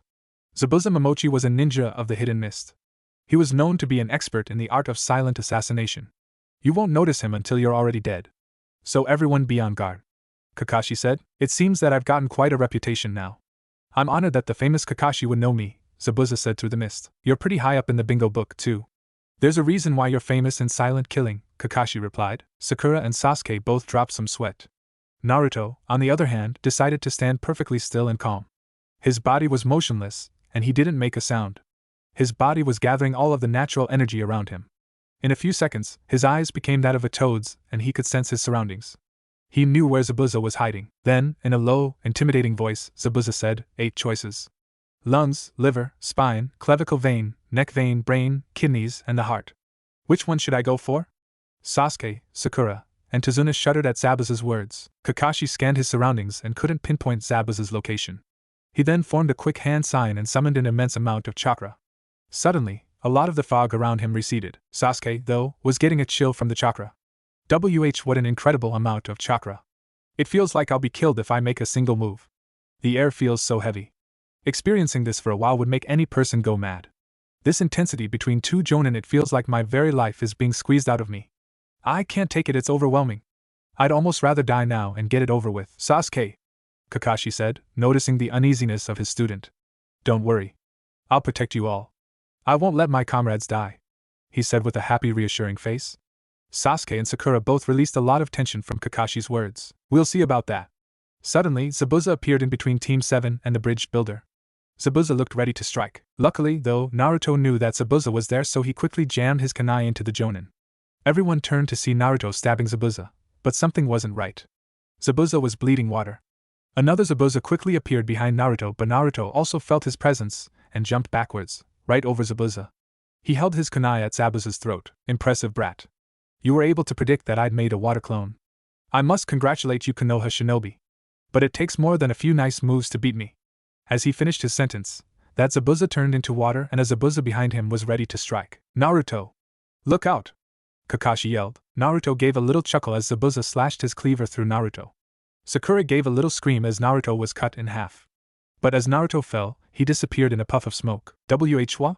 Zabuza said, surprised. All of a sudden, Zabuza felt his arms and legs get struck by kunai. Ninja must always be able to see through deception, Naruto said with a big grin on his face. His eyes were no longer that of a toad's. Kakashi quickly rushed over to Zabuza and pulled the kunai out. Zabuza gave a little cry of pain, but Kakashi knocked him out with a blow to the neck. He then tied up Zabuza and laid him next to a tree. He also pulled his headband over his Sharingan. Nice work, Naruto. You really pulled through when you needed to, Kakashi said with a smile. Sasuke just stood there stunned. Huh? Since when was I the scared ninja and Naruto was the star? How did he get so powerful that he could defeat a jonin all by himself? Am I really this weak? All of a sudden, a gust of wind blew. Everyone covered their eyes as a young boy wearing an Anbu mask appeared on top of a tree branch. He looked to be about 12 years old. Ah. It's nice to see Haku again, Naruto thought with a smile. Thank you very much, everyone. I have been searching for Zabuza for a long time, Haku said. That mask, you must be a hunter nin, Kakashi said. Impressive. You're correct. I'm a member of the Mist Hunter nin team, Haku said. Your battle is over now. I must dispose of Zabuza, since his body has many secrets, he said as he began to pick up Zabuza's body. Naruto appeared behind Haku with a kunai to his back. Don't move, Naruto. What are you doing? Sakura said with a scream. He's one of us. He's a good guy. You conveniently show up when Zabuza is defeated, huh? If your job really is to dispose of the body, why not do it here instead of take the body away? Naruto asked. Kakashi quickly caught on. Naruto's right. You are supposed to deal with him right there. There'd be no need for you to move his entire body while he's still alive. If you need proof, you can just cut off his head and present it. A sweat dropped from Haku's mask. I'm impressed with Konoha. You really are great ninja, Haku said while immediately moving back. Naruto reacted by throwing his special kunai at him, which Haku deflected with a senbon. Naruto teleported to the kunai and quickly knocked Haku out with a blow to the neck. Great job, Naruto, Kakashi said while tying up Haku. That was impressive that you caught on to his plan so soon. If you hadn't, we'd be in big trouble later on. It was nothing, Naruto said with a big grin. But Kakashi-sensei, can I ask you a favor? Sure, Kakashi said. Naruto then went close to his ear and whispered, can we take them with us to Tazuna's place? I don't want them to die. I can sense that they aren't that evil. And how can you do that? Kakashi asked as he was interested by the blonde's abilities. Oh. Well, when I activate my Kurama mode, I can sense feelings, Naruto replied. KK Kurama mode? Kakashi asked dumbfounded. Yeah. That's when I use Kurama's chakra. It's so strong. Don't worry. I'll show you it later. Yeah, just casually tell Kakashi that you can access my chakra and obtain power stronger than that of the Kages. It's not like that'll make him suspicious or scared, you idiot, Kurama said to his idiot host. Okay, well, I don't entirely agree with you letting these two live, but I'll take your word for it, Kakashi said with his eye in a U shape. Anyways, let's get back to the others. As they walked back, Sakura, Sasuke and Tazuna were wondering what Naruto and Kakashi talked about.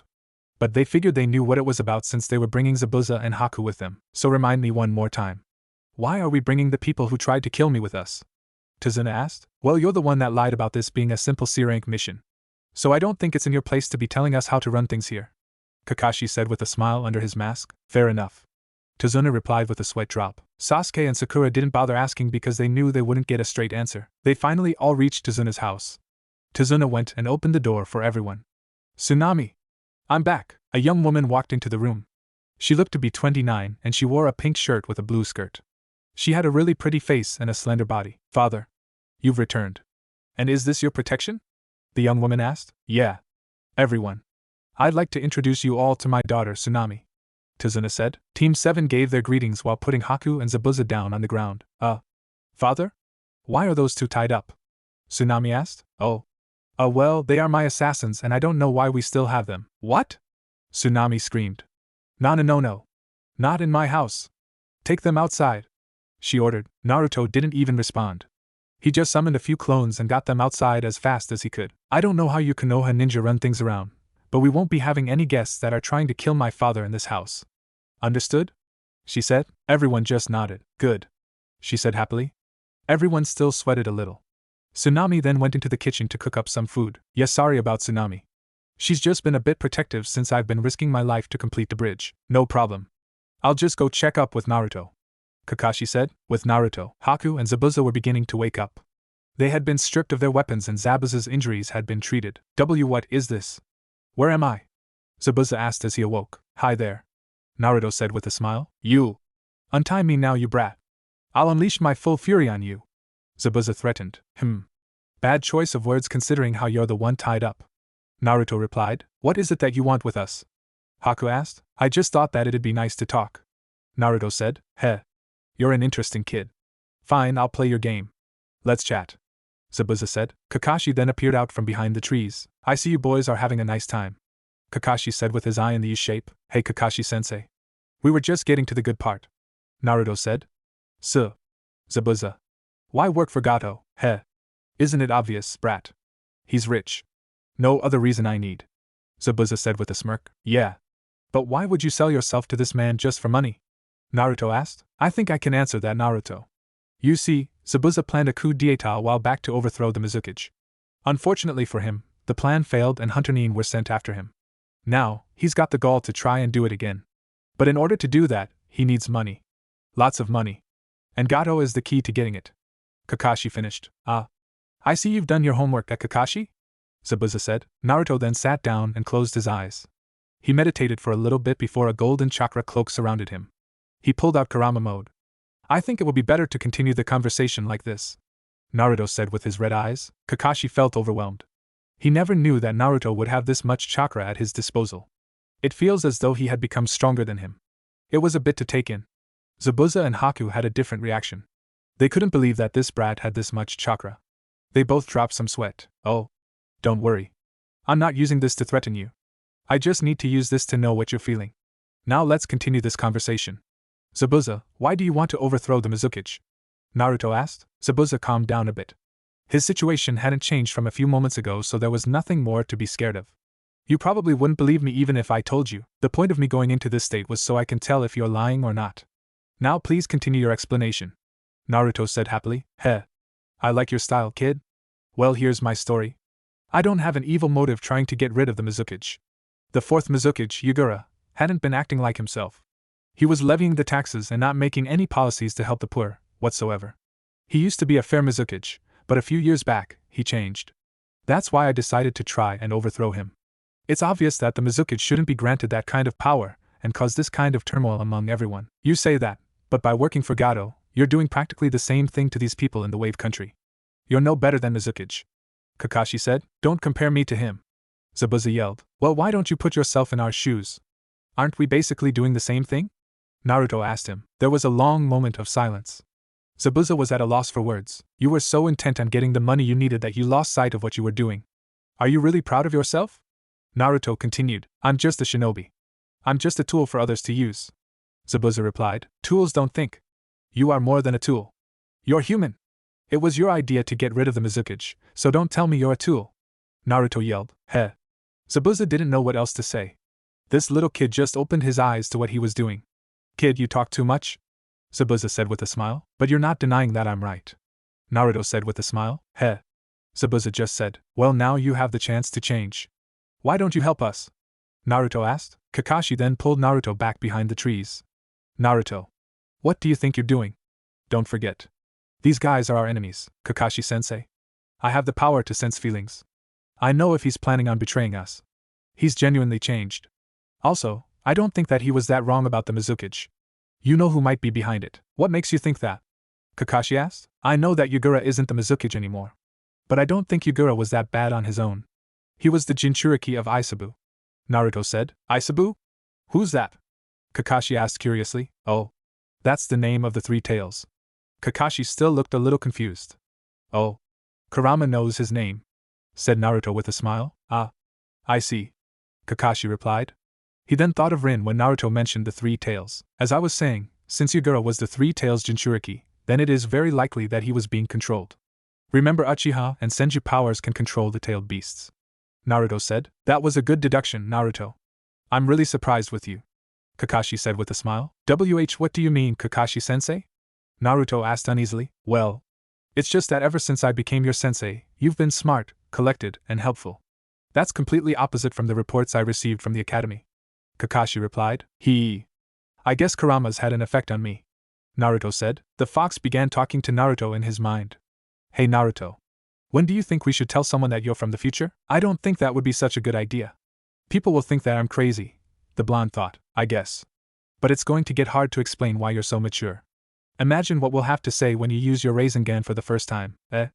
I'll worry about that when the time comes. Anyways, I think we've kept Zabuza waiting long enough. Let's head back to them. Kakashi said. Yeah. Naruto replied. Naruto and Kakashi walked back to the tied-up Zabuza and Haku. They were sitting cross-legged and made themselves comfortable, despite being tied up. So what are we going to do with the two of you? Naruto asked. Naruto asked. Calm yourself, kid. We won't try to kill the bridge builder anymore. Zabuza said. Oh good. Guess I don't need to use this anymore. Naruto said while releasing Kurama mode. But since you guys are here, why not help us protect him? I mean, you guys can be pretty helpful, don't get your hopes up too much. I just said that I wasn't going to kill your precious bridge builder. I didn't say anything about providing free labor for you all, but don't you want to get back at Gato for using you like a tool? Naruto asked. Fine. Zabuza replied. Wow. When you get to know him, he's not that hard to fool. Naruto thought happily. Okay then. It's great that you guys are going to be helping us out and all, but we can't provide you any shelter. The bridge builder's daughter doesn't want anyone who tried to kill her father in the same house as him. Oh. That should be fine. We are used to living outside. Haku said. But could you do us a favor and untie us? Kakashi walked over with a kunai and cut the ropes off them. I never thought that I'd ever be teaming up with the demon of the mist, Zabuza. Kakashi said. This is still only temporary, Kakashi. Once we're done here, I'm leaving ASAP, Zabuza replied. I figured as much. Kakashi said. I'll try to talk to Tsunami about trying to let you guys stay with us. We are allies now. Anyways, see ya. Kakashi left the three ninja alone in the woods. Haku took off his mask because he had no more use for it. Naruto took out their weapons from outside the house and returned them to Zabuza and Haku. Alright, I think it's best if I head out now. Zabuza said. Zabuza-san? What about helping them finish the bridge? Haku replied. I'm going to help them in a different way. Don't follow me. You too, brat. He said to Naruto. I have some unfinished business to take care of. He then walked a few paces before stopping. Haku, I was wrong. You're not a tool. You're a human being. Now go live your life. But Zabuza-san, my life belongs to you. Haku said. No, it doesn't. Your life belongs to you, alright? If you feel like you owe me, then you'll do as I say. Don't follow me. Zabuza ordered. He then turned to Naruto. Kid, I should be thanking you. You've opened my eyes to the error of my ways. Sorry for everything. But you won't have to worry about Gato or his thugs anymore. I promise you that. After finishing his last sentence, Zabuza disappeared in a gust of wind. Wow. He really isn't much for goodbyes. Naruto said. Haku just grew a tear in his eye, but quickly wiped it and smiled. Thank you, Zabuza-san, for everything. I hope we meet again. Haku and Naruto then returned towards the house, with Kakashi and Tsunami. No! I don't care if they said they've changed. They could still kill my father. If he dies, then the hope of this country goes straight down the drain. Tsunami yelled. Kakashi sighed. I know how you feel, truly. But your father lied to us about the dangers this mission entailed. The more help we get, the better the chances that this mission will be a success. Tazuna then stood up and walked over to Kakashi. How can you be so sure if they've changed? The bridge builder asked. Haha, well, let's just say I have a gut feeling, Kakashi said. The bridge builder was still displeased. How about if you let us do this? I'll pay the cost of this mission. You got yourself a deal, the bridge builder said. Father! Tsunami yelled. He's a jonin. If he really does believe that they're good, then I'll trust them. Hell, he put faith in these brats and they turned out to be more than helpful. Fine, Tsunami said as she threw her hands up in submission. All of a sudden, Naruto and Haku walked in the house. Oi, Kakashi? Just want to let you know that Zabuza left. What? He just left? Kakashi asked. Naruto just nodded. And you just let him leave, dope? Sasuke asked. Hey! If you wanted him to stay so bad, then why didn't you make him stay? Naruto stammered. I didn't. You were the one that had us carry him all the way here. But you just let him leave after making us go through that? Sasuke replied. Okay. That's enough fighting. If you have that much energy, then you should be using it to train. Speaking of which, I think I'll give you three some training. Kakashi said. What kind of training? Sakura asked the Jonin. Just follow me outside. Kakashi motioned to his genin. He noticed that Haku was just standing there. Oh. You can come too. What was your name again? Haku replied. Alright, Haku. Yeah. Well, come on. Kakashi motioned. All of the shinobi went outside to the trees. All of them except Naruto seemed confused about what they had to do. Alright team, I think it's time you learn to control your chakra. Kakashi said. Why do we need to when we can already use jutsu? Sasuke asked. It's because you aren't properly using your jutsu. With an incorrect amount of chakra, a jutsu's power can be greatly diminished or not even work at all. The point of this exercise is to learn to use an efficient amount of chakra. It'll also help you with your stamina. Trust me, once you master it, you'll know a huge difference. Kakashi said. Sakura looked a little confused. But how are we supposed to do that? By climbing a tree, Kakashi said. There was a long moment of silence. Oh. Did I mention that you can't use your hands? Kakashi said. What? How are we supposed to do that? Sakura asked. Allow me to demonstrate. Kakashi formed a quick hand seal and began walking towards the tree. When his foot hit the bark, it stuck. He kept on walking upwards until reaching a branch. He continued talking to them upside down. In order to climb a tree, you must focus an exact amount at the bottom of your feet. If you use too little chakra, you won't stick, but if you use too much, then you'll repel off the surface. It is said that it is hardest to focus chakra at the feet. So theoretically, if you can master this technique, you can master any jutsu here. Use these, Kakashi said as he threw 3 kunai at their feet. Use this to mark how far you get up. Sakura and Sasuke both grabbed a kunai and focused their chakra to their feet. They then began running towards a tree and tried to run up. Sakura made it up with ease, while Sasuke made it up a few steps before getting repelled. TCH, it's harder than I thought. If I apply too little chakra, I won't stick. But apply too much, and I'll break the surface and shoot off the tree. Kakashi smirked at Sakura's expertise at this exercise. Heh, the Uchiha clan doesn't look so great now. Sasuke just got annoyed at his comment. Sakura scolded Kakashi for making fun of Sasuke. Haku was enjoying this scene between the sensei and the students, but Naruto hadn't touched his kunai. Hey Naruto, why don't you try the exercise? Kakashi said. Nah, I'm good, Kakashi-sensei. Naruto replied. You should really do it. Thanks, but no thanks, Kakashi-sensei. Naruto said. Naruto, do the exercise. No! Naruto yelled and began taking steps back. Naruto! Kakashi yelled as he began running after him. They then began a game of cat and mouse. Naruto kept running away from Kakashi. Kakashi was intent on catching Naruto. Naruto ran out onto the water, but Kakashi didn't even notice. Naruto then jumped up and tried to hide in the trees. Kakashi caught him pretty quickly. But, realizing that they were both sticking to the tree, he let out a little chuckle. Hee hee. Oh well, good job, Naruto, Kakashi said under his breath. Sasuke just got even angrier. You could see the tick marks on his head forming. What the hell? Since when was I the weakest in the group? Have I been slacking off? Damn it. I need to get stronger, Sasuke thought in his head. He continued training with Sakura cheering him on. After Naruto finished his little fiasco with Kakashi, he walked over to Haku. Hey Haku, Naruto said in a cheerful voice. Hello? Your name is Naruto, right? Haku asked. You better believe it, Naruto replied. So what you doin'? Naruto asked. Oh, nothing, just thinking. I don't know what I'm going to do after this mission is over.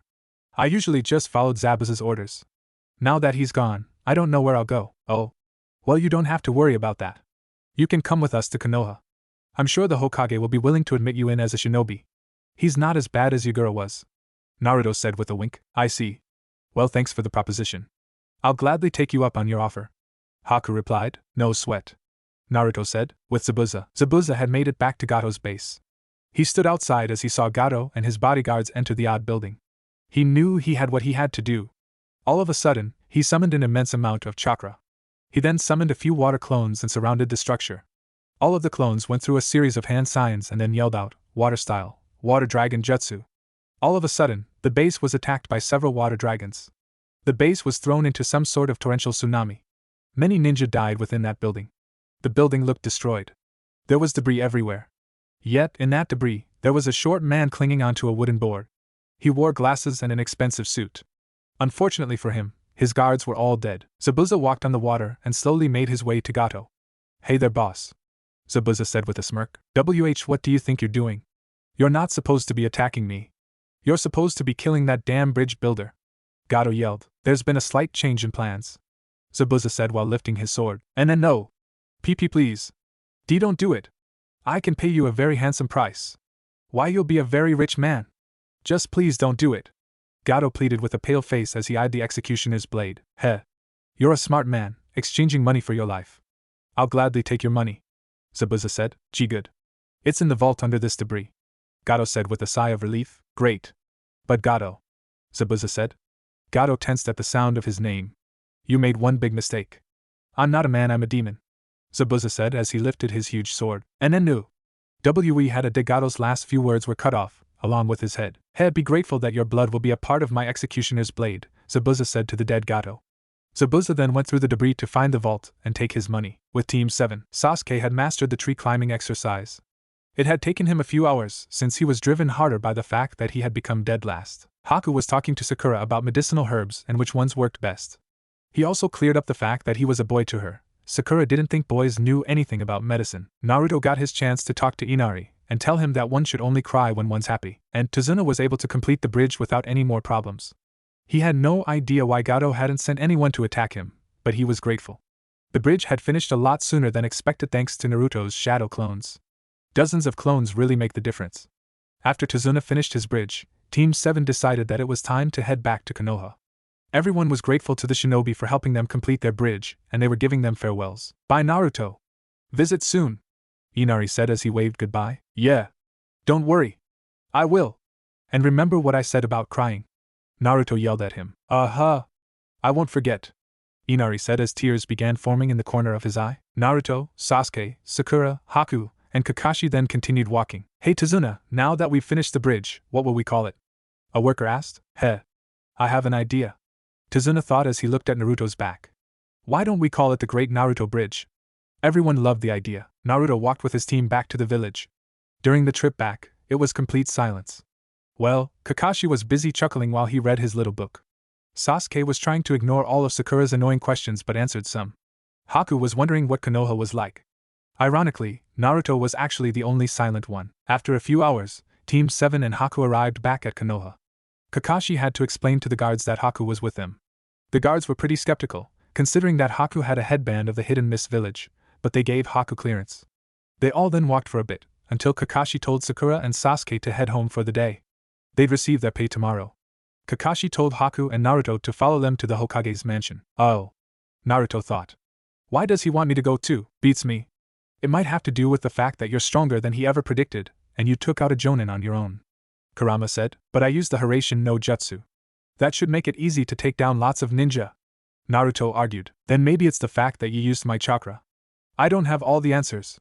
Kurama yelled. Sheesh, I'll find out on my own then. Naruto thought. Haku was busy staring at the big building they were entering. So this is where the Hokage lives. I wonder what kind of person he is. Naruto did say that he was nice. I hope I don't cause any trouble for them, he thought. They finally reached the third Hokage's office. Kakashi knocked on the door and Hokage-sama let them in. Well, hello, Kakashi. How did the mission go? The Hokage asked while wondering why there was a Miss Ninja with them. Kakashi then explained all the details of the mission. He included Zabuza and said how Haku had no place to go. I see. It's disappointing that Tazuna had to lie to us. We could have made a negotiation to help him. But it seems like everything worked out in the end. So, Haku, you are welcome to stay here in Konoha. I'd be willing to help you find a place to stay and pay your first month's rent. You can be an honorary leaf ninja, but you'll have to start off as a genin, the old Hokage said. Thank you, Hokage-sama. I accept. Haku replied, a little surprised by his generosity. Okay, Haku. You can wait outside for now. I just need to finish up with Hokage-sama. Kakashi said. Haku nodded and walked outside. So why did you want me here? Naruto asked unsurely. Well, during the mission, you showed exceptional skills that probably exceed my own. Actually, your skills were a lot different from the reports I've received from the academy. There's something wrong when there's this big of a change in your abilities in this short amount of time. And Naruto, I think you know something that we don't. Kakashi said seriously. Naruto sighed. Kakashi wasn't called a genius for nothing. Naruto decided that he'd need a little help in telling his story to Kakashi and the third. He summoned a clone and had the clone's consciousness turn over to Kurama's consciousness. Yo, I think I can help explain things. Kurama told Kakashi and the Hokage. Well, you see, about 8 years from now, this kid's going to do something so stupid. Kakashi and the third just gave him a confused look. Oh yeah, I forgot to mention that we are from the future. Kakashi and the third Hokage immediately fell over. What? They both yelled. Yeah. I accidentally opened one of the scrolls that resided in the Hokage's archives and I think I sent myself back in time 10 years. Naruto said uneasily. Kakashi and the third were still wondering if they should send Naruto to a mental institution. Hey! You guys are lucky you only need to hear this. I'm the one that has to deal with this idiot's mistake. Kurama yelled. Hey! It was an honest mistake. How was I supposed to know that my dad's scroll would take me back 10 years into the past, huh? Naruto yelled. Whatever happened to learning about looking underneath the underneath or whatever you ninja spout? And you call yourself a ninja? Kurama argued. The third's eyes opened up. He did recall that Minato worked on a scroll to go back in time, but he was told that it could only take him back a few minutes back. Naruto. How did that scroll send you back 10 years when it could only send your father back a few minutes? I know that you can access Kurama's chakra source, but that shouldn't make a difference that great. The third said. I think it might have had something to do with him having some power of the Sage of Six Paths, Kurama said. The third Hokage and Kakashi both fell to the floor again. This story seemed to sound less and less true by the second. Listen. I know it's a lot to take in, but that's why I didn't say anything. I have a lot of stories that are hard to believe. Naruto said. I guess the only proof I have is that I know about Obito becoming evil. Yeah, being from the future has some perks. Naruto said with a big grin. Kakashi sighed. Even though the idea was really far-fetched, it would explain a lot that's happened. Naruto, you really know how to surprise someone, don't you? Kakashi said. Naruto just smiled. Kurama smirked. Well, thanks for the explanation. The third said. You may go now. Oh, and can you give this money to Haku? The third asked as he pulled out some money. Sure. Naruto replied. As he was leaving, Kurama disappeared. Naruto went out and gave Haku some money. Thanks, Naruto. Haku said cheerfully. Naruto replied, no problem, Haku. Naruto then went and left the establishment. It was a little after 3 p.m., and he didn't have any plans. How about I train? Naruto thought. He decided to head over to Training Ground 7, but to his surprise, found Sasuke there. He was practicing his shuriken technique. He had made a perfect line of shuriken on all 3 stumps of wood. Naruto walked up to him and said, Yo, mind if I train here too? Sasuke then turned his eyes to Naruto. His eyes had a little anger in them. After a moment of silence, Sasuke finally said, Fight me. Naruto was a little thrown off by this. In the past, he was usually the one challenging Sasuke, but he guessed that after the wave mission, Sasuke wanted to fight him. Alright, Naruto responded. They both got themselves in a fighting stance and got ready for their fight. Sasuke charged at Naruto quickly. He threw a few punches towards his face, but Naruto dodged them easily. Sasuke then aimed a kick at Naruto's stomach, but Naruto grabbed his leg and threw him towards the trees. Sasuke flew towards the tree, but landed on the bark on his feet. He then squatted and pushed himself towards Naruto. Naruto jumped back a few steps to avoid Sasuke's attack. Sasuke just kept attacking. He kept throwing punches at Naruto. Naruto just kept moving back. Sasuke threw another punch at Naruto, but Naruto jumped up. Unfortunately for Sasuke, his punch ended up hitting the wooden stump. He cringed at the pain. Hee, you're not going to hit me with attacks like those, Naruto said to him. This only made Sasuke angrier. There was no way that he'd let Naruto get the best of him. Soon, his eyes became red and commas appeared encircling the pupil.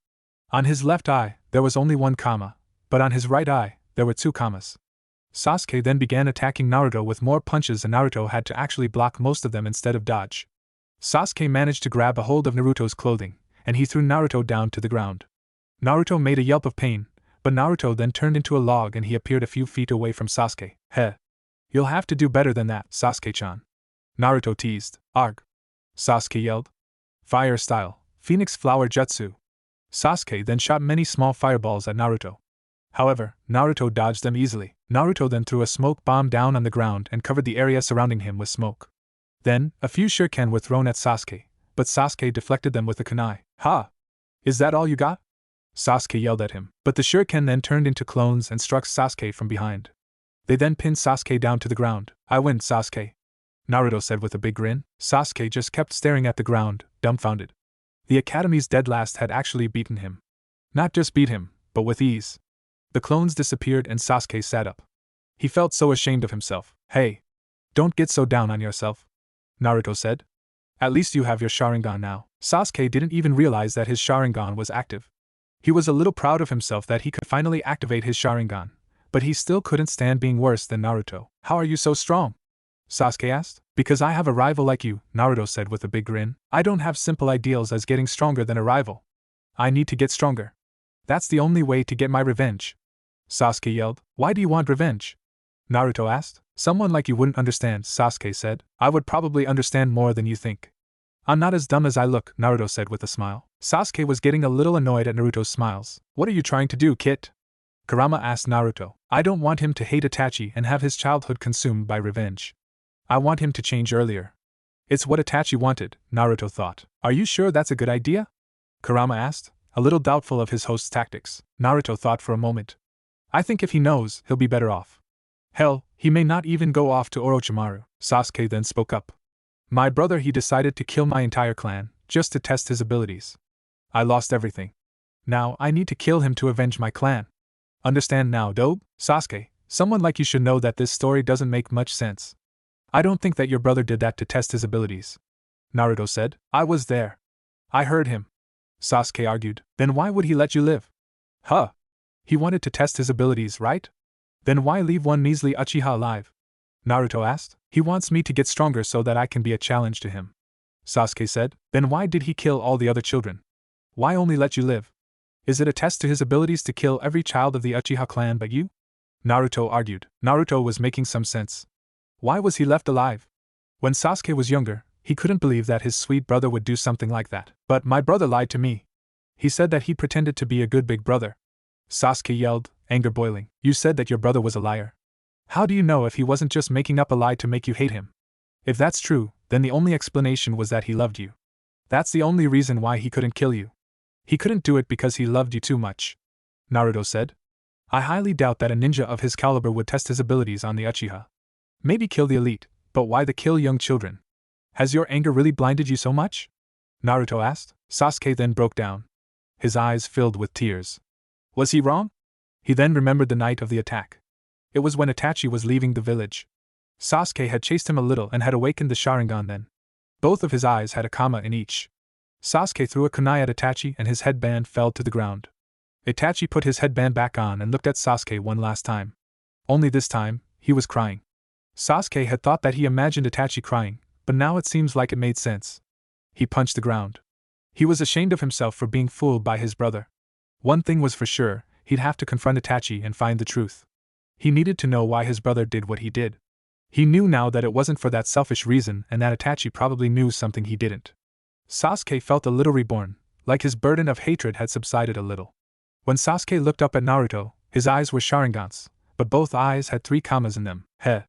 To think the dobe would be the one to open my eyes. Sasuke thought. Let's go into town. I'll buy you that bowl of ramen I owe you. Sasuke said. Naruto looked back at Sasuke and smiled. If you say so, Naruto said with a smile. But I'm feeling extra hungry today. Sasuke twitched at Naruto's last words. At Ichiraku's ramen. Naruto was finishing his 4th bowl of ramen. Sasuke sighed at his wallet. He never really spent anything for his pleasure, but it still saddened him as his wallet got smaller. This was worse than a date. Yum. That was delicious. Thanks, Sasuke, Naruto said. This is the last time I treat you to ramen, Sasuke said. All of a sudden, there was a poof sound from behind them. Then, Kakashi came into the restaurant and gave a little funny look at the 2 ninja. Is this a date? He asked. Naruto and Sasuke looked at him with anger. No. I can do so much better than him. They both yelled aloud. Hee, relax guys. I was just joking. Actually, Naruto, I was hoping I could talk to you, Kakashi said. Naruto walked outside to Kakashi and asked what was up. Well, you see, There aren't many places around that offered good one-bedroom apartments, so I was wondering if you'd live with Haku into a bigger place? Kakashi asked. Eh? Why do I have to do it and not Sasuke? Naruto asked, pointing at Sasuke's back. Well, Naruto, I thought you were going to be the mature one, especially since you're supposed to be in your 20s. Kakashi said with his eye in a U shape. TCH fine. Naruto said while cursing Kakashi's name. Good. Kakashi said with a smile under his mask. He then handed Naruto a little slip of paper. This will be your new address, and you should start moving your stuff there immediately. Kakashi then walked away and Naruto went to his place to get his belongings. Sasuke, on the other hand, was coming out of Ichiraku's with a smaller wallet. He sighed. He then headed off in the direction of his home. On the way back, he bumped into Sakura. Oh. Hi Sasuke. Sakura yelled aloud. Sasuke sighed. He didn't want to deal with fangirls today. Today just wasn't his day. Hello Sakura, he said in a low voice. So I know this is sudden, but would you want to go on a date with me sometime? She asked with a little blush. A little tick formed in the corner of his head. But he remembered that being angry wasn't always the answer. So he said in a calm voice, Listen, Sakura. I'm not into girls. You're gay? Oh no. My worst fears have been realized. She screamed as she interrupted him. I'm not gay. Sasuke yelled. But he yelled a bit too loud and some of the villagers were giving him a weird look. You didn't let me finish. I'm not into girls that are just trying to get my approval. I only like strong kunoichi. Not girls that think I like them for long hair. I actually find girls like that rather annoying. Oh, I'm sorry, she said to her crush. She just realized that she spent a lot of her academy days just trying to win over his approval. Had she thought too much about love instead of being a better ninja? Thanks for the insight, Sakura said with a small smile. No problem. Anyways, see you later, he said before walking off. Sakura then went home. She went inside her bathroom and took a good look at herself. All she saw was a child that put Sasuke as her priority. Inner Sakura thought, Sasuke's right. My life shouldn't revolve around him. Sakura then took out a kunai and decided to cut her hair short, the way she liked it. With Naruto was still a little annoyed that he had to move all of his stuff to a new place and stay with Haku, but he thought that it was his fault because he changed history. He then summoned a dozen clones and moved his things to the new address in one go. He finally got to the new place and the door was open. He took a look inside and saw how much space there was. There were 2 bedrooms, 1 guest room, 2 bathrooms, a kitchen, a living room, and a dining room. Naruto went inside to see Haku in normal clothes with his hair down. He'd been arranging the furniture for a while now. Hey Haku, Naruto said aloud. Haku looked up and saw all the Naruto clones. Oh hey there, Naruto, I'm just moving some furniture. You can choose which room you want, Haku said with a smile. Cool, Naruto said with a smile. It took about an hour to get everything settled, but they were finally done. All of a sudden, there was a knock on the front door. It's open, Naruto said. Then, Hinata came through the door. Hello and Naruto, I heard that you moved here. I brought YUTH this, she said while presenting a plant. Apparently, Kakashi had told Kurenai and Asuma that Naruto was moving today. Oh, thanks. That'll go great by the window, Naruto said enthusiastically. Then, Haku came out from the bathroom. Oh. Hello? I didn't know that we had company, Naruto, Haku said while noticing Hinata. Hinata looked at Haku, then at Naruto. Then she looked at Haku again, and then looked at Naruto. Her face then got really red, but not out shyness. It was out of anger. Naruto turned when he felt killer intent. He saw Hinata boiling with anger. This was a part of her that he'd never seen. What's wrong, Hinata? He said while stuttering. Hinata couldn't utter any words. Her face was so red that you could see steam coming out of her ears. She just pointed at the 2 of them being together, and obviously made it look like Haku and Naruto were dating. Haku chuckled a little at the misled Hinata and had a feeling he knew what was causing the misunderstanding. Hinata? Haku said, getting her attention. Hinata then aimed her killer intent at Haku, and Haku dropped a little sweat. You should know that I'm a boy. Hinata's face then dropped. Tears were forming in the corner of her eyes. This seemed to be worse than finding out that he was cheating on her. Hinata? Why are you crying? Naruto asked hysterically. Hinata just cried and pointed at Haku, and then at Naruto.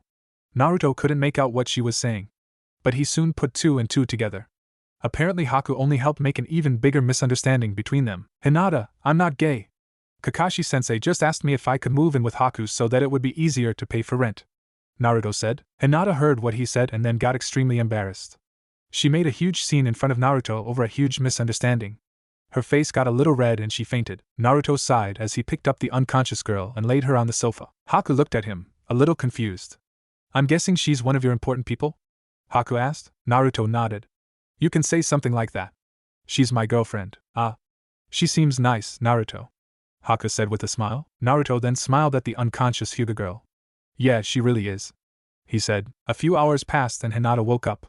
Haku had gone out to look for anything else that the apartment needed. Hinata sat up to Naruto playing cards with some clones that he made. One clone motioned over to how Hinata was awake, so Naruto dispelled the jutsu. So, you're finally awake, Naruto said with a big grin. Hinata was trying to remember what had happened prior to her fainting. Why yeah, she said. I'm sorry that IG got mad at you. Naruto then got a little idea. Yeah, that was really something. You hurt my feelings, Hinata. I don't know what you can do to make it up, he said. He then turned to her, and she looked a little upset at herself. I think I know what you can do. Why don't you apologize? Naruto suggested. Hinata quickly apologized, but Naruto just wagged his finger at her. No. I want us to do it together, he said as he made a kissy face. Hinata immediately understood what he meant and blushed a bit. She then went closer to his face and met her lips with his. They both mouthed I'm sorry, while their lips met. Afterwards, Hinata's face got redder and Naruto chuckled. Why yeah, that'll do, Naruto said with a little blush. Hinata giggled a little at Naruto. But I want to make sure you know I'm sorry, Hinata said in a nice voice. Naruto blushed a little more from that. I'm not interrupting, am I? Kakashi said in a cool voice. Hinata eeped at him and fainted again on the sofa. Ah man! You have the worst timing, Kakashi. She had just woken up too. Naruto yelled at him. Hee, sorry Naruto. I just wanted to see how things were going since you guys were moving in here today, Kakashi said with a hand behind his head. Naruto was still a little pissed at his sensei, but he cooled down. Well, we are just about done here. I kind of like this place.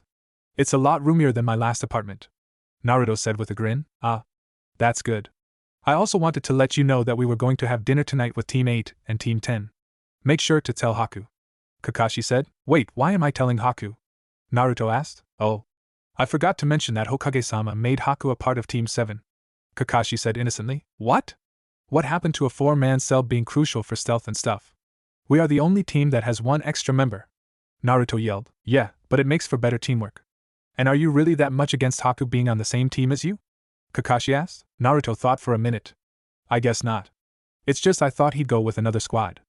I mean, what's going to happen when we apply for the Chunin exams? Kakashi looked up and remembered that Naruto should already know of the upcoming Chunin exams, especially since he was from the future. Well, a team with that many members will have its advantages and disadvantages, Kakashi said. I guess it won't hurt, Naruto said with a sigh. Okay. Glad to hear it. Anyways, tell Haku and Hinata that you all should be at the barbecue restaurant at around 7. With his last few words, Kakashi disappeared in a puff of smoke. Naruto sighed while looking around his new place. Naruto noticed that Hinata was starting to wake up. When her eyes opened, she sat up. She tried remembering what had happened last, and then her face became as red as a tomato. So you're finally up, Naruto said with a smile. Hinata was really embarrassed that she had fainted again. I am sorry. It's alright. It's not like this is news, Naruto said while laughing. Hinata looked at him a little upset. It's not funny, Naruto, she stammered. Naruto gave a little smile at her. Ah, you're not mad, are you? Naruto teased. Hinata then turned her back to him and smiled a little. She knew she couldn't hide her happiness of being with Naruto, but tried her best to fake being angry. Naruto smiled. I think I know what'll cheer you up, he teased. Hinata got a little blush at his comment. She eagerly waited for what he had in store for her. Naruto told her to turn around and close her eyes. She thought about peeking with the Byakugan, but she didn't want to ruin the surprise. So she turned around, closed her eyes, and puckered her lips. Naruto told her to open her eyes and she opened them to Naruto's hands holding some flowers. He had suggested pressing flowers. Hinata immediately fell over at what he suggested. Naruto laughed at her reaction. He had a feeling it wasn't what she expected. Once she got up, he told her about the dinner they were all having. She said okay and left to get ready. Now Naruto was bored. He would have to wait for Haku to get back before leaving, but he had nothing to do. Cable wasn't installed yet, he was too lazy to play cards, and they already unloaded everything. Naruto decided to just meditate upside down. He stood up, went on the ceiling, and sat upside down, meditating. At 6:30, Haku had returned to the apartment. He had bought some groceries for the apartment, but accidentally dropped them on the ground when he saw Naruto on the ceiling. Sup, Haku? Naruto asked, still on the ceiling. Hi Naruto. What are you doing on upside down? The boy asked. Oh, I was just meditating to kill time. I had to tell you that we are going out to dinner tonight at 7. Naruto said. Haku gave Naruto a surprised look. He then calmly said, Naruto, I'm sorry, but I don't like you that way. That's not what I meant. I'm telling you that we are having dinner with our team and teams 8 and 10. Naruto yelled. Oh. Why didn't you just say so? Haku asked. Naruto just gave him an angry look. Look! Let's just go. If we're late, then Choji will eat all of the food. Naruto said with a sigh. Haku didn't know what Naruto was talking about, but they left all the same. At the barbecue restaurant, everyone on Asuma's team was there. No one else was there though. Ino was yelling at Shikamaru, Choji was eating chips, and Shikamaru was not paying any attention. Hey! You guys made it! Ino waved to Naruto and Haku. But then her face dropped. How did Naruto get a girl like that? And is he cheating on Hinata? I'm going to hurt him for this. Ino made a swift punch for Naruto's head, but Naruto sensed her coming and dodged quickly, leading Ino to punch a pole. Ow! Ino said as she rubbed her hand. What was that for? I should be asking you that. You're the one that tried to punch my face. Naruto exclaimed. Well, why did you dump Hinata? Ino asked, still recovering. Naruto had no idea what Ino was talking about until he remembered that Haku was standing right next to him. Oh my god! I'm only going to say this once. This is Haku. I'm not dating Haku. Haku is a boy. Naruto yelled, which made Shikamaru cover his ears. Ino got embarrassed after hearing Naruto's explanation, more so about how she though Haku was a girl. Shikamaru just uncovered his ears and said, Geez Naruto, no need to scream. Choji was just busy eating his chips while they had their conversation. Sasuke had arrived and Ino pounced on him. Oh Sasuke. Did you miss me? Ino said while on top of him. Sasuke was getting tick marks at the corner of his head. Naruto just casually walked behind Ino and swiftly hit her neck, knocking her out. Whoops. Naruto said, smiling. Sasuke got Ino off of him and went up to Naruto. Thanks, no problem. Naruto said with a smile while Haku was moving Ino to the side. Kiba and Shino arrived next. Kiba was busy talking to Akamaru while Shino walked in silence. Hey guys. Kiba yelled aloud. Kiba, do you mind lowering your volume? Others don't appreciate it when their eardrums are ringing with your voice. Why? Because everyone is used to hearing words spoken at a normal volume. Shino said in a low voice. Everyone dropped a sweat at Shino's comment. He could have said to just be quiet. Sakura and Hinata arrived after them. Almost everyone was surprised by Sakura's short hair. Well, only Kiba and Haku were surprised. Naruto expected it to be cut off in the future. Sasuke and Shino didn't care. Shikamaru wasn't paying attention. Ino was knocked out. And Choji was busy eating chips. Sakura, what did you do with your hair? Haku asked. Well, I just thought that it was better short. It got in the way too much, but it's easier to manage now. Sakura said with a smile. She then looked at the unconscious Ino and asked, So why is Ino on the ground? It's a long story. Haku said with a small smile. Hello Naruto. Hinata told her boyfriend. Hey Hinata. Naruto said in a cool tone. Hinata blushed at the comment. A half hour later, all of the Jonin leaders arrived at the restaurant. Damn, Kakashi-sensei. Your tardiness is contagious. Naruto yelled as he pointed towards all the Jonin. Hehe, sorry guys, but I had to finish something up. Kakashi said as he thought back to his challenge with Guy. Anyways, let's all head on in. Kurenai said with a smile. Alright. Naruto, Choji, and Kiba said together. Asuma just sighed as he picked up Ino's unconscious body. He didn't even question why she was knocked out, but guessed it had to do with her big crush on Sasuke. They all went inside and the 9 Genin sat at one big table, while the 3 Jonin sat at a small table near them. Ino, who was starting to wake up, Choji, and Shikamaru sat together. Sasuke sat in between Kiba and Shino. Sakura sat between Shino and Ino. Haku sat next to Naruto. Haku and Kiba were sitting at the end of the benches. And Naruto and Hinata, of course, sat together. They all began having their little conversations. Ino and Sakura. Hey Billboard Brow, what happened to your long hair? Did you finally realize that Sasuke was mine and you just cut it out of anger? Ino said with a smirk. No. Actually, Ino Pig, I liked keeping my hair short. But you can try to win over Sasuke as much as you want. Good luck, Sakura said with a smile. Ino was surprised by her rival's comment. What's that supposed to mean? Ino yelled, but Sakura just ignored her as she began grabbing some food. Shikamaru and Choji. Choji, you shouldn't try and eat all the food, Shikamaru said with a sigh. But Shikamaru, if I don't then there won't be any left, Choji said. At least let the meat cook first, Shikamaru said. And Asuma's paying, so you don't need to worry about there being no more beef. Hehe, you're right, Choji said with some food in his mouth. Asuma just cringed at the mention of his name. Kiba, Sasuke, and Shino. Hey dog boy, you stink, Sasuke said. You mind keeping your distance? Shut it, Uchiha, Kiba yelled. My sense of smell is better than yours, so I can smell the sweat on your body. Why don't you keep your distance from me? Kiba, the answer to your question is obvious. 1. Your stench is more offensive to everyone else. 2. You're sitting at the end so only you can move over. And 3. Most people, which refers to people outside of the Inuzuka clan, don't have the strong sense of smell that the Inuzuka clan has, so you're just asking for everyone else to conform to you, which is a lot harder than just having you conform to us. Shino pointed out to the Inuzuka. Hey! Whose side are you on, Shino? And why the hell can't you talk normally? Kiba yelled. I'm not on anyone's side. I was just pointing out the obvious. And to answer your question on my form of speech, I speak this way to point out the facts that you seem to be missing because those facts don't seem to be apparent to you, since you are making an argument, Shino said in a low voice. God, one reeks and one over-explains. I'm actually glad that I ended up with Naruto and Sakura, Sasuke thought in his head. He then began grabbing some food. Naruto, Hinata, and Haku. Here, Hinata, Naruto said as he began feeding her some beef. It was his idea. Hinata just got a little embarrassed by it but took a bite. Then she took some meat and tried putting it in his mouth. Here you go, and Naruto, she said softly. Naruto put half the meat in his mouth but left the other half out of his mouth. He looked over to Hinata and gave her a look that said, I want to share this meat. Hinata got a lot redder but nodded. She got closer to him to try and grab the meat with her mouth, but Choji had reached over and grabbed the meat in Naruto's mouth with his chopsticks. Well, if you're not going to eat it, don't take it, Choji said to Naruto. Choji. I was eating that, Naruto yelled. Hinata giggled a little at the scene and Haku observed intently. So this is what it's like to eat with others. It's been a while since I've eaten with others, Haku thought as his mind drifted to being with his parents, Kakashi, Asuma, and Kurenai. So wait, you mean to tell me that Naruto came from the future? Kurenai asked intently. Yeah, it's a lot to swallow, but it's true, Kakashi said. Well, what are you guys doing with that scroll? Asuma asked. Oh. Your father had that scroll sealed up securely. We don't want this sort of thing happening over and over again, Kakashi replied. Wait. If a scroll like that exists, why don't we just use it to take us back to solve a lot of problems that happened in history? Kurenai asked. Well, you see, Naruto was the only one to make it go back so far, and he thinks the reason was because he had the power of the Sage of Six Paths, Kakashi said. Kurenai and Asuma both felt a little off with hearing that this fairy tale was actually true. So only he would have the power to change history. But the scroll doesn't make you go back in time, but rather go back to yourself in the past. It's like a teleportation ninjutsu that uses a previous version of you as the destination. So if you didn't exist in that part of history, you wouldn't exist. That's why Naruto is in his young body.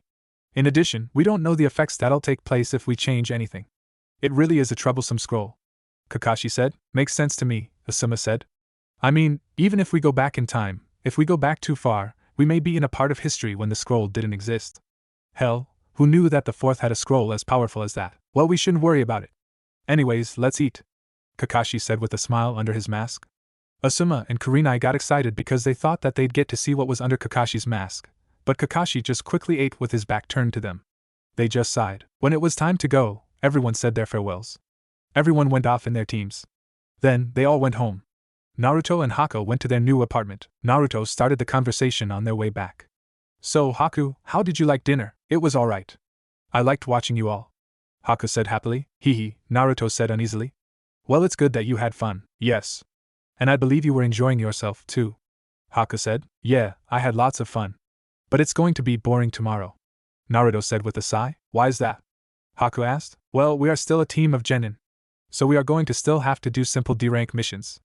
Well, I've never been on any D-rank missions, so it should be a nice change of pace, Haku said with a smile. They finally got to the apartment.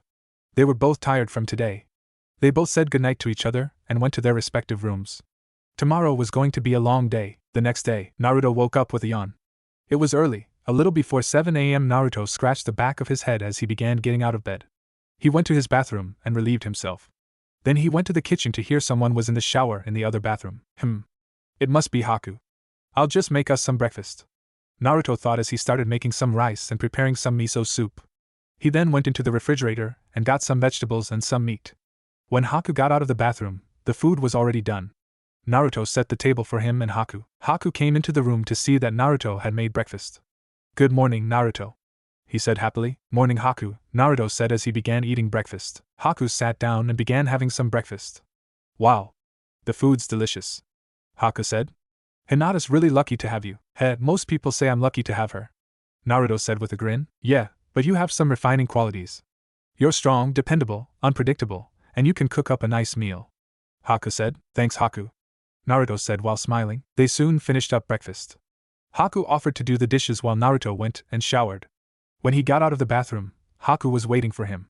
They decided to head out to the training field since there was nothing else to do. When they arrived, it was still almost 8. They didn't need to meet up with the team until 9, so Haku and Naruto decided to spar a bit. Alright, Haku, don't hold back on me, Naruto said, grinning. Okay, Naruto, Haku replied. Haku threw some saban at Naruto, who deflected them with a kunai. Haku then rushed at Naruto and threw some precise attacks. Naruto kept up with Haku's speed and dodged all of his attacks. Haku just kept on pressuring Naruto, leading them towards the pond. They were then fighting over water. Naruto, it's over, Haku said. You're in my area now. Secret technique, crystal ice mirrors.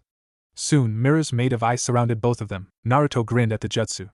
He then closed his eyes for a few seconds and opened them to that of a toad's. Don't count your chickens before they hatch. Naruto then ran towards an opening when Haku threw a saban at him. Naruto felt it coming at the last second and dodged it. He then immediately headed to another opening when Haku rushed over to him to deliver a swift blow. Naruto sensed Haku approaching him, and he turned around to fight him. Naruto threw a punch at Haku's face, but it missed. But just as it missed, Haku's face got hit with a force of air, and he was shot backwards. How did you do that? Haku asked as he began recovering. You have your secret techniques and I have mine, Naruto said with a grin. Your mirrors have a big weakness here though. Oh? And what would that be? Haku asked. This, Naruto said as he dispelled the chakra keeping him afloat. He then swam away from the mirrors and came up outside of the area. I let you lead me to the pond on purpose. You'd think that it would be the perfect area for your jutsu, but here, there leaves one huge opening, Naruto said while grinning. Haku just gawked at him. Amazing, Naruto, thanks. But it's not something that's that impressive. I wonder though, how strong these mirrors really are. Naruto then prepared a clone and made a Rasengan. He then launched himself at the mirror, and the Rasengan broke the mirror. Haku was simply amazed that he could see the actual chakra form in his hand. He was left speechless. Impressed now? Haha, I thought that you'd find that interesting. Well, these mirrors are pretty durable to normal attacks. This is some jutsu, Haku. Anyways, I think that's enough sparring. Let's head off to meet up with everyone. Oh shoot! It's already 10, Haku said as he was about to run. Naruto quickly stopped him in his tracks. Relax. We're probably going to get there before Kakashi does anyway, Naruto said with a grin. At the bridge, Sakura and Sasuke had been waiting for the last hour. They were a little upset that no one had shown up. They expected Kakashi to be late, but were more upset that Naruto and Haku weren't suffering with them. Sakura figured that Sasuke wasn't up for any conversation, so she kept quiet. Sasuke, on the other hand, was wondering what happened to Sakura. She hasn't even tried to talk to me. I'm not even sure if she's acknowledging my existence. Has she taken my words from yesterday to heart? Wait. Why does this even concern me? I shouldn't care about her acknowledging me. At least there's one less fangirl in my life. Naruto and Haku began walking over to them. Hey guys. Naruto yelled to them. Sakura grew a few tick marks at the corner of her head. You guys are late, she yelled. Haku smiled and replied, but it looks like we've made it before Kakashi-sensei. All of a sudden, there was a puff of smoke. Kakashi appeared on top of the railing of the bridge. Yo, Kakashi said with a wave. You're late, Sakura yelled. Oh. Well, you see, my alarm clock's batteries died, so I ended up oversleeping a little, Kakashi said apologetically. Sakura just sighed at the Jonin's excuse. Oh. This is the payment for the mission, Kakashi said while handing money to the team. Now, let's get to our missions. Team 7's first mission was to pluck weeds out of a garden. Kakashi just took a relaxing seat while Naruto, Sasuke, Sakura, and Haku began plucking the weeds. After they were done, they had to pick up garbage from the river. Haku made things go much faster by using his water style to put the garbage in baskets. Next, they had to go catch the cat Tora again. They caught the cat in little time. After that, they had to help move some lumber. But with Naruto's shadow clones, they were able to move it all in one go. Their final mission was to go walk some dogs. Naruto decided to take all the dogs, so he created a few shadow clones and they walked through the streets with relative ease. Naruto was just thinking how easy these D-rank missions would have been in the past if he just made some extra shadow clones to help them out. After their final mission, Kakashi thought to himself, at least there were no problems. He then looked up to see a bird. Hey guys. That'll be it for today. And Kakashi disappeared with a puff of smoke. Sasuke then began walking off on his own. He figured he'd get some training in. Sakura decided to show Haku around the village. And Naruto just walked around. Maybe I'll see what Hinata's up to, Naruto thought. Naruto then heard someone crying in pain. He went over to the commotion to see Konomaru and his friends in trouble. Apparently they'd gotten on Kankuro's nerves and were going to pay for it. Hey, what do you think you're doing? Naruto asked Kankuro. Mind your own business. I'm busy teaching this brat a lesson, Kankuro said as he gripped Konomaru's scarf even harder. Let me go. I just accidentally bumped into you, Konomaru yelled. Moegi and Udan, Konomaru's friends, just looked helpless and scared. Kankuro, if we don't hurry up, then he'll get upset. Tamari told her brother, don't worry. I'm just finishing up.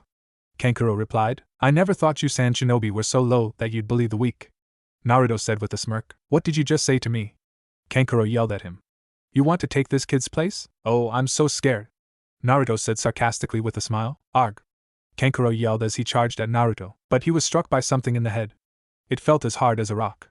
Sasuke appeared to be sitting on a branch with a few rocks in his hand. What are you bastards doing in our village?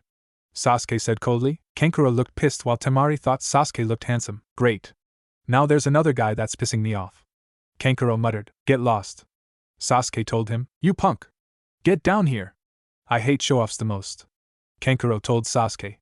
Then he pulled out what he was carrying on his back. Don't tell me you're going to use crow? Temari asked him. Sasuke was a little interested in what this thing was that Kankuro was holding.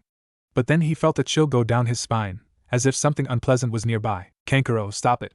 You're an embarrassment to our village, a genin said while upside down on a branch. He had red hair, black circles around his eyes, and carried a big gourd. But his most distinctive feature was the love symbol at the left corner of his face. Gaara, Kankuro said uneasily. Sasuke then turned around, surprised at the sudden appearance of the genin. When did he get there? He's as smooth as Kakashi. Gaara then used his sand and teleported right beside Kankuro and Temari. Losing control of yourself in a fight, how pathetic. Do you remember why we even came to this village? Gaara said coldly. Gaara. Listen, they started it, and Kankuro said before he was cut off. Shut up or I'll kill you. Gaara said with killer intent. Kankuro quickly shut his mouth and apologized. Temari apologized too. So this guy's their leader? He's good. Sasuke thought. Sorry about them, Gaara said. To be able to hit Kankuro with a stone, he's good. Gaara thought. It looks like we've got here too early, but we didn't come here to play around. Gaara told his teammates. I know that, Kankuro said. Let's go. Gaara told them. Hold it. Sasuke told them. They stopped in their tracks. Why are Sand Ninja here? State your purpose. Hey, hold on. Temari said as she showed him her pass. We're here for the Chunin exams. Sasuke flinched at her words. Chunin exams? He thought.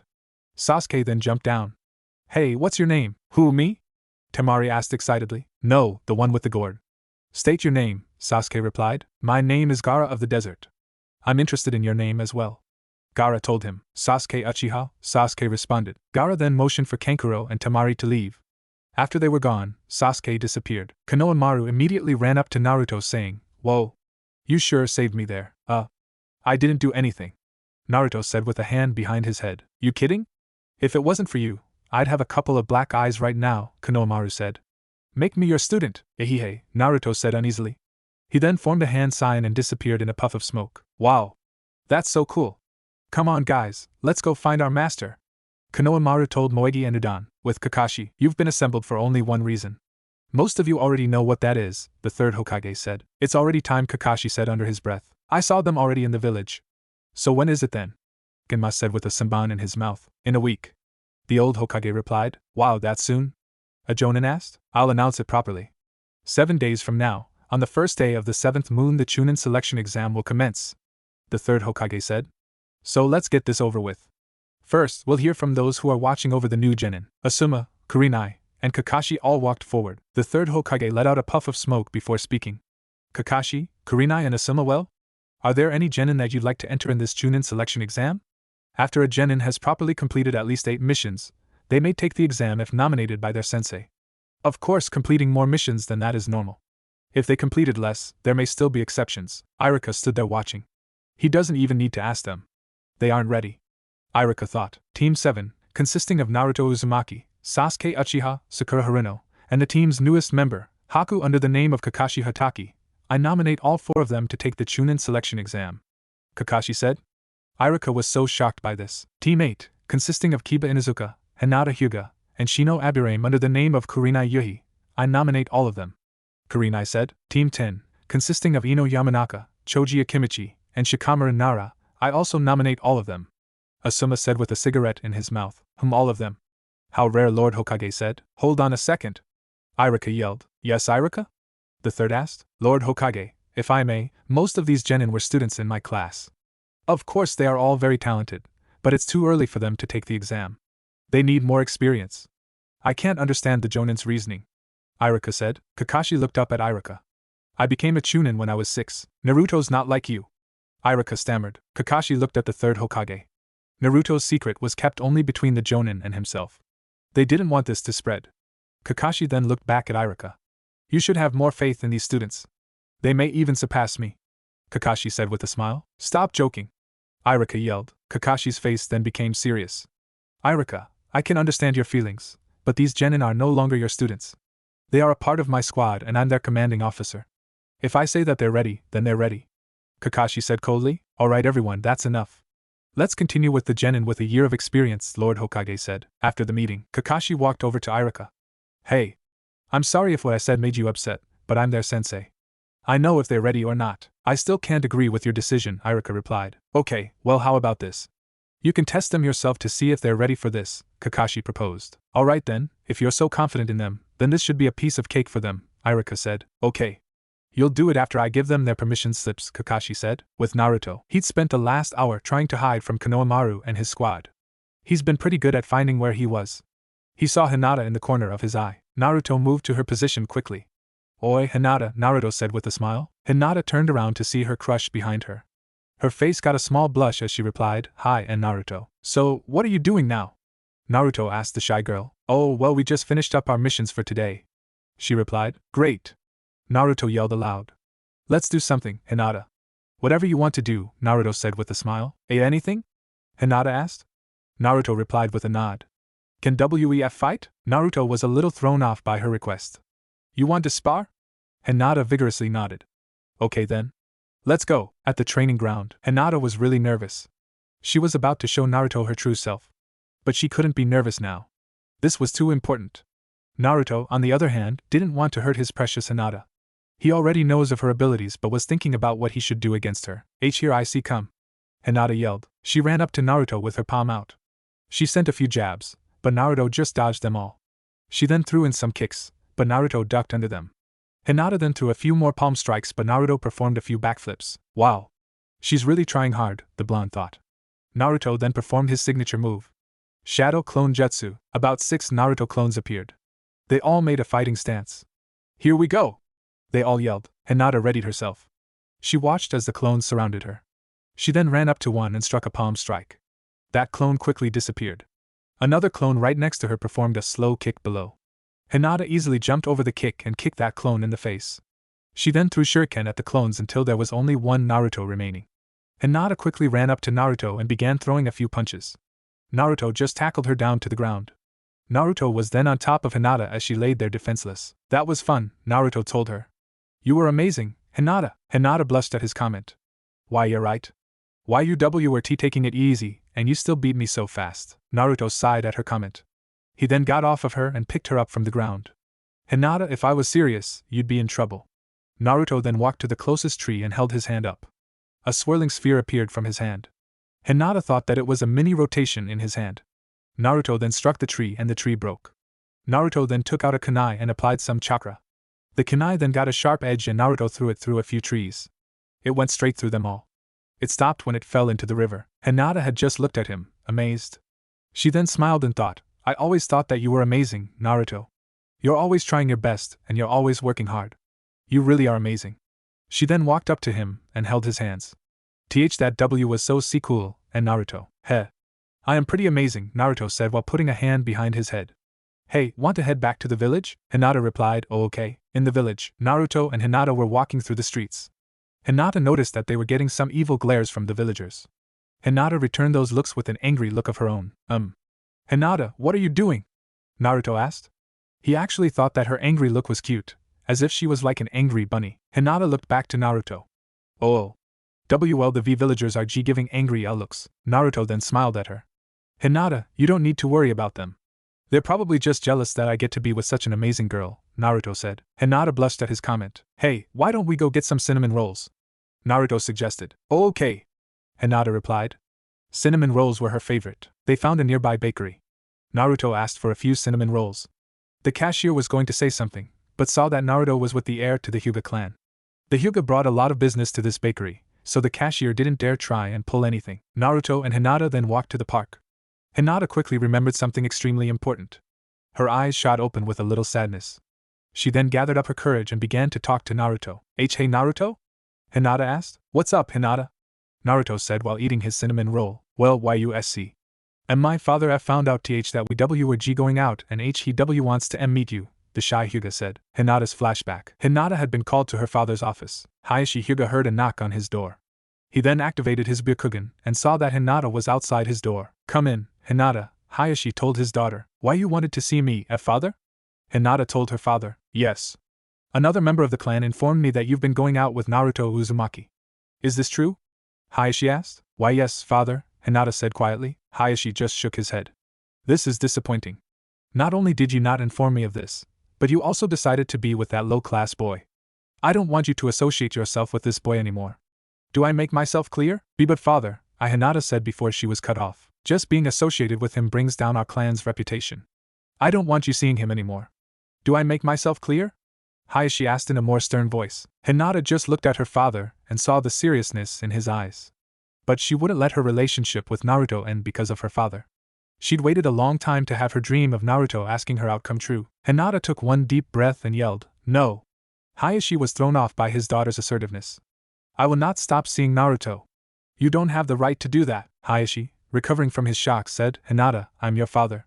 I will dictate who you may or may not see. No! You won't! Hinata yelled at him. Hiashi was surprised. Hinata had never been the kind of person to speak out against him. Frankly, he liked this Hinata instead of the usual timid Hinata. This was the kind of person who'd actually be more worthy of ruling the clan as a head member. Was the Uzumaki kid actually having a positive effect on his daughter? Hiashi decided that Hinata wouldn't agree to his conditions. If this boy means that much to you, then please invite him over for dinner tonight. Now it was Hinata's turn to be thrown off. Her father didn't punish her for her actions, but rather listened to her thoughts and asked her to invite her crush over. Hinata replied with a hi, and then excused herself from her father's office. Hinata's finally growing up, Hiashi thought to himself as he began to work on some paperwork. Hinata, though, was panicking about the situation. Oh no, what am I going to tell Naruto? Hinata thought to herself. Back with Naruto and Hinata. Naruto was shocked at what Hinata told him. Yes, he's had dinner in the Hyuga household, but that was when he was older. Your father wants to meet with me? Naruto asked. Hinata nodded. Oh well, that's a surprise, hee. When are we meeting? Tonight, Hinata replied. Naruto's heart sank. He had to meet Hiashi tonight? In the future, he'd have enough time to get dressed up, practice using formalities, and even how to properly eat. He remembered most of what he did when he had to first meet her father, but that ended with her father chasing him around with a sword. Kurama sensed Naruto's uneasiness. Hey kid. Don't worry. If he chops you up, I'll heal you right back up. That's not helping my situation. Naruto told the fox. Hee. Well, at least he won't kill you, the fox snickered. Can't you just come up with something useful? Naruto asked. Living is pretty useful, Kurama told him. Fine, okay. How about you impress him with your high-class jutsu? I'm pretty sure that a man like himself knows of Minato's Hiraishin no Jutsu, Kurama suggested. Naruto thought for a moment. If he were to prove to Hiashi that he was a ninja worthy of being with Hinata, then this plan might work. That might work. Thanks for ball. Okay, Hinata. I'll be there at around 7, Naruto said with a smile. Hinata looked at him with a happy expression. Nothing could scare her Naruto. She still worried about what would happen if her father disapproved of him. But knowing Naruto, it would be okay. After all, he could make the impossible happen. Naruto then said bye to Hinata as he rushed to a clothes store. He had to get himself a nice kimono for tonight. He quickly purchased what he needed, not caring of the price, and rushed home to get ready. At home, Naruto was trying to look presentable for Hiashi. Naruto sighed. How did I introduce myself to him again? Beats me. I don't usually pay much attention to your social life, Kurama told him. Naruto stopped in thought and went over many different scenarios. Hello, Hiashi-san. No. Too casual. I'm honored by your presence, Hyuga-sama. Arg. Now that sounds like I'm insulting him. Yo, Hyuga-sama? Naruto kept running through different ways to introduce himself to Hiashi, but none of them seemed right. He then realized the time and quickly left for the Hyuga compound. At the Hyuga compound, Hinata paced around in her room. She knew that Naruto had no parents, so it would be hard for him to know proper etiquette. How was she supposed to get her father to approve of Naruto? Lady Hinata, it's time to go to the dining area, a cadet member of the Hyuga family told her. Hinata answered, Thank you. You are dismissed. With that, the member walked off to continue his duties. Hinata turned to her mirror and looked herself in the eye. No matter what, she was going to be with Naruto, with or without her father's consent. She then got herself ready and went to the dining area. At the dining area, a fancy, large table was set up for about 10. But only Hiashi, Hanabi, Hinata, and Naruto were going to be eating tonight. Hanabi and Hiashi were already seated at the table. Hinata took a seat by her sister, leaving a plate for Naruto right next to her father. A servant quickly came forward and bowed his head to the main family. Introducing Naruto Uzumaki, the servant said. Naruto then came in a little flustered at his introduction. He then bowed towards Hiashi and said, "Good evening, Hyuga-sama. I'm honored to be welcomed in your grand establishment." Hiashi looked back at the young blonde. He didn't show it, but he was impressed at the blonde's introduction, considering the rumors he's heard of him. "Welcome, Naruto Uzumaki," Hiashi said sternly. Naruto looked up at Hiashi. Anyone could see the intimidated look on his face, but Hinata was so glad that he went so far for her. Hanabi thought that Naruto looked pathetic, especially since he was so scared. Naruto was shown to his seat and some servants began bringing out food. Hiashi broke the awkward silence. "So, Naruto, I believe that you've been seeing my daughter for the past few weeks. Ahaha. This guy knows how to casually bring up a subject," Kurama said while laughing. Naruto took a little gulp. "Yes, Hiashi-sama, I have been." "Well, did you ever take the time to ask permission to be with my daughter?" Hiashi asked sternly. Naruto took a little time to think of what he was going to say next. "Well, Hiashi-sama, I'm not really aware of the requirements for being with Hinata. I grew up without parents, so please excuse my informal approach. I humbly ask for permission to date your daughter." Hiashi looked back at the boy. He knew that he was an orphan and had no relatives. He was also impressed with the way Naruto was able to present himself, despite his background. He then thought about the future of the Hyuga clan. He had already planned on having Hanabi, Hinata's sister, run the clan because Hinata hadn't shown any ability in being able to rule, so there wouldn't be much harm if Naruto was with Hinata. In fact, having the demon fox under the Hyuga clan would actually raise their status. "Can you give me any good reasons as to why I should allow Hinata to date you?" Hiashi asked the young blonde. Naruto's look of intimidation turned to a look of confidence. "Hiashi-sama, all I know in my heart is that I care for Hinata and that I would never do anything to hurt her. If you allow me to be with Hinata, I will promise that I will make her happy. She makes me want to be a better person and is someone that is precious to me." Hinata blushed at his comments. "I never knew that I was so important to him." "Follow me, Naruto," Hiashi commanded as he got up. Naruto was confused. He'd never had to follow Hiashi anywhere when he visited as an adult. Hiashi took Naruto outside to the training ground. Hinata and Hanabi followed behind them, interested in what their father had planned. Naruto was still wondering what Hiashi was planning, but once he felt killer intent directed towards him, he quickly drew a fighting stance. "Your reasons are just, but I've heard that you were the worst of your class at the academy. If you so desire to be with my daughter, then show me, not with words, but with actions showing that you're capable," Hiashi said coldly as he began to strike. Naruto formed his hands in the sign of the Shadow Clone Jutsu and made a few copies of him. The Narutos then scattered themselves around and readied themselves for Hayashi's attack. Hiashi was surprised at Naruto's ability to be able to pull off a Jonin-level technique. He then began sending palm strikes at the clones. Naruto had the clones dodge all the palm strikes and then had a clone focus a bit of chakra in their right palm. All of a sudden, a ball of chakra appeared in the palm of the clone's hand. Hiashi looked at the technique with complete shock. The technique was the fourth Hokage's own creation. He then prepared his rotation technique to counter the Rasengan. The clash of the two techniques and both the clone and Hiashi were sent flying in opposite directions. Hanabi and Hinata were staring awestruck at how Naruto was able to hurt their father. Hiashi looked up after the smoke cleared and saw Naruto standing above him with kunai at his neck. For a second, Naruto looked like the fourth Hokage, Minato Namikaze. Hiashi then stopped the match between them and got up. Hanabi thought to herself, "Wow, Big Sis really knows how to pick them. This guy's pretty strong." "Well, Naruto, it seems that you actually have some ability. I hereby give you permission to date my daughter," Hiashi said. Naruto looked up happily and Hinata was smiling at her father's recognition of Naruto. But Hiashi started. Naruto got very uneasy from that interjection. "If you ever give me a reason to believe that you've hurt Hinata or have done anything inappropriate with her, remember that she comes from a prestigious clan. The Hyuga are very gifted at sealing of one's chakra points. It would be a shame for you to never be able to make children, wouldn't it?" Hiashi said coldly while he began polishing the Hyuga sword with a clean rag. Hiashi thought that he wouldn't be able to do such a feat considering he lost horribly to the boy. Naruto started sweating bullets. His smiling face changed to one of complete fear. He knew that he'd never cross paths with Hiashi if he knew what was best for him. "Now that we've finished the ground rules, why don't we go upstairs and begin eating dinner?" Hiashi said. After dinner, Naruto said his goodbyes to Hinata and her family and quickly left the establishment. He didn't really want to stay in the same building as Hiashi for too long. He quickly ran across buildings to his home. "See? Now that wasn't so bad." "He doesn't hate you," Kurama said with a sarcastic voice. "I can't believe I had to relive that. At least he acknowledges me and that I didn't have to prove myself like I'll have to do with every villager." Naruto sighed in his mind. All of a sudden, two Anbu ninja appeared before Naruto. "Naruto Uzumaki," one of the ninjas said. "The third Hokage would like to see you." Naruto mentally sighed because all he wanted to do was go home and sleep. He then made his way towards the Hokage mansion. At the Hokage's mansion, Naruto knocked on the door to the third's room. "Come in," Lord Hokage said. Naruto did as instructed and came in to see the third with Kakashi, Guy, Kurenai, Asuma, Anko, Aoba, Iruka, and Genma. "Thank you all for coming to this meeting on such short notice," Hokage-sama began. "Before I begin this meeting, I want you all to know that everything that's said in this room is confidential," the third said as he put a barrier around the room. "The reason I've called all of you here is concerning Naruto. I feel that first, you should all know that Naruto isn't the Naruto you thought he was. He's from the future." Kurenai, Asuma, and Kakashi didn't react to this, being as how they already were informed about it, but everyone else was shocked. "Hokage-sama, you can't be serious. If this is something Naruto came up with, then it must be another one of his outrageous pranks," Iruka said. Kakashi interjected. "If this was a prank, it would be one very impressive prank. It's not all talk. His abilities have been far from the reports I've received from the academy.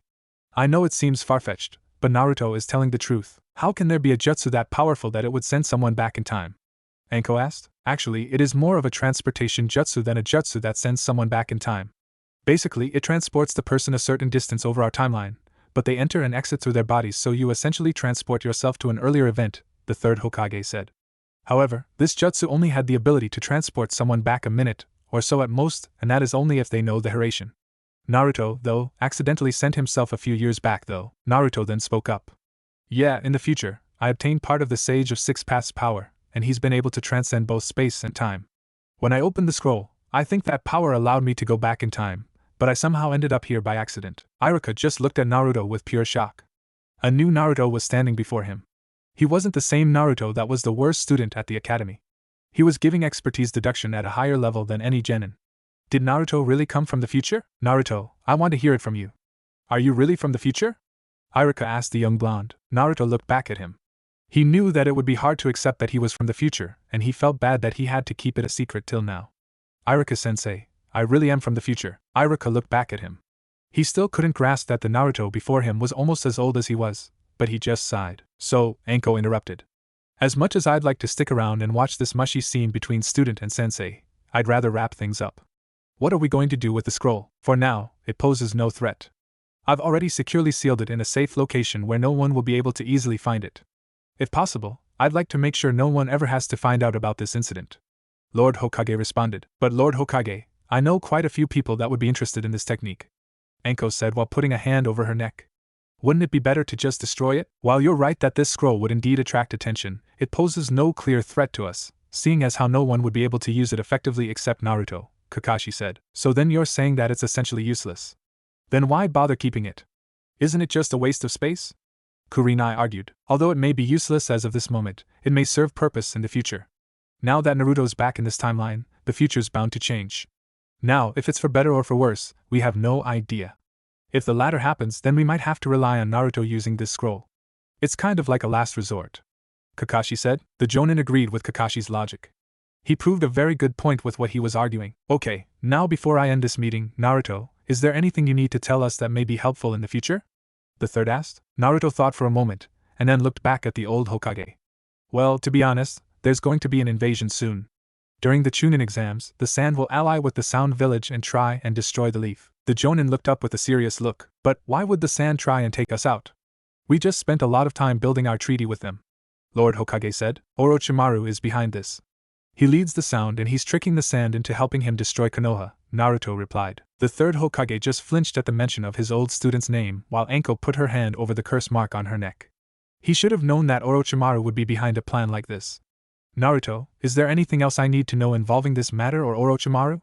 Hiruzen asked calmly. "I think I should tell you Orochimaru's goal, too. You already know that he wants to destroy the village, but you should also know that he's after Sasuke's body," Naruto said. Kakashi looked up at Naruto. "He's after Sasuke?" Naruto nodded. "Orochimaru wants the Uchiha bloodline that can master any jutsu and make him immortal. Hokage-sama, we need to take extra precautions now. We need to locate him and detain him immediately. We also need to give the Uchiha a protective Anbu squad and make them stay with him at all times," Anko told the third. "You say that now, but do you realize how hard that's going to be?" Orochimaru was a student of the third. "It's not going to be easy to find him, but detain him too? That's like finding a grain of sand in a field of wheat," Asuma replied. "Well then what do you expect us to do then?" Anko retaliated. "Calm down, Anko," the third Hokage said. "Doing anything rash will alert him that we know something's wrong. Not only that, but it would bring the village into a huge state of distress if they knew about this upcoming event. I think it's best to just be on our guards and look out for anything out of the ordinary. That's all we really can do in a delicate situation such as this, Kakashi said. There was a period of silence. No one really knew what to say after hearing all of this. Naruto interjected. So, since that's all, can I leave now? The third looked at the clock and saw that it was getting late. Yes, Naruto, you may leave. Thank you for valuable information that you supplied. I'm sure that it'll be very helpful soon, Hiruzen said as he released the barrier. Okay. Then I'll see you tomorrow, Kakashi, and see you later, Iruka, Naruto said as he ran off. TCH, what a rude kid. I mean, even though he's from the future, he could still address people properly, Genma said with a smirk. With Naruto, Naruto ran across the rooftops straight home. He couldn't wait to sleep in his cozy bed and relax. He got home to see that Haku was sitting on the couch watching television. Haku looked up at Naruto. Oh, there you are. Where have you been? Haku asked Naruto. Ugh, I had to meet Hinata's father. It was pretty much the worst experience of my life, Naruto said as he began to make his way to the bathroom. Oh? Sounds like fun, Haku said joyfully. Naruto just came out with a toothbrush in his mouth, giving Haku a dreadful look. Haku got up and turned off the television. Well, anyways, I think I'm going to go off to bed now. I just wanted to make sure you were alright. Oh. Sorry I made you wait up for me, Naruto said as he began rinsing his mouth. Haku made a little wave as he went off into his room as if he was motioning that it wasn't a big deal. Naruto finished up in the bathroom and quickly changed into his pajamas. He was glad to finally get some sleep from this crazy day. Tomorrow would be interesting though. The next day, Naruto woke up bright and early. It was 8 a.m. and he could already hear Haku in the shower. He decided to get up and get breakfast ready. He went to the fridge and took out a few eggs and put some bread in the toaster. He also grabbed a frying pan and began cooking scrambled eggs. He went back to the fridge to get some onions and peppers to throw in for seasoning. By the time he was finished, the sound of the shower running had stopped. Naruto set up the table for him and Haku and poured them some orange juice. Haku got out of the shower with a towel around his head, sniffing the wonderful aroma. He saw the table set up and then smiled at Naruto. Good morning, Naruto. Thanks for fixing up breakfast. I'll cook something nice for us later. It's no problem, Naruto said while he began helping himself to the scrambled eggs. Haku also sat down and began to eat. After Naruto finished eating, he headed to the bathroom to get ready for the day. By the time he was out, it was 9:30. Naruto and Haku both decided to get ready to head to Team 7's meeting spot. At the meeting spot, Sakura was already waiting at the meeting spot.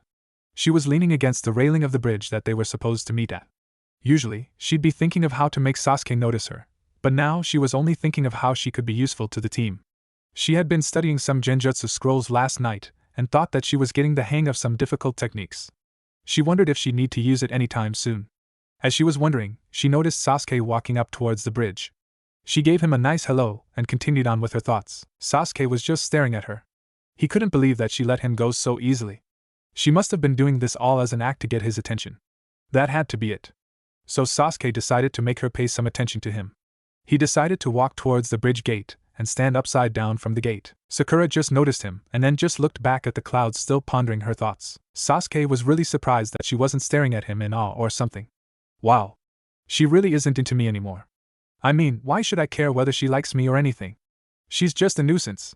Sasuke thought to himself. Naruto and Haku were both making their way to Sasuke and Sakura. Sakura gave a little wave to them and Sasuke just pretended that they didn't exist. Geez, he seems upset about something, Naruto thought to himself. Naruto remembered that today would be the day that they'd receive the Chunin exam slips and their adventures will begin again. At that moment, everyone heard a little poof and they all looked up. Kakashi had shown up with some papers in his hands. He responded with a little yo. You're late. Sakura exclaimed at her sensei. Hey, yeah, well I kinda saw this old lady carrying lots of baggage and I just had to help her out, Kakashi said with his eye in a U shape. Liar, Sakura yelled. Kakashi sighed. Well, all jokes aside, I have something important for all of you. You probably already know this, but the Chunin exams are upon us. Sasuke's eyes lit up and he thought back to Gaara. Kakashi continued, I've nominated all of you to take the exam. Here are the forms for the Chunin exams. Though, it's only a nomination, whether you take the exam or not is your decision.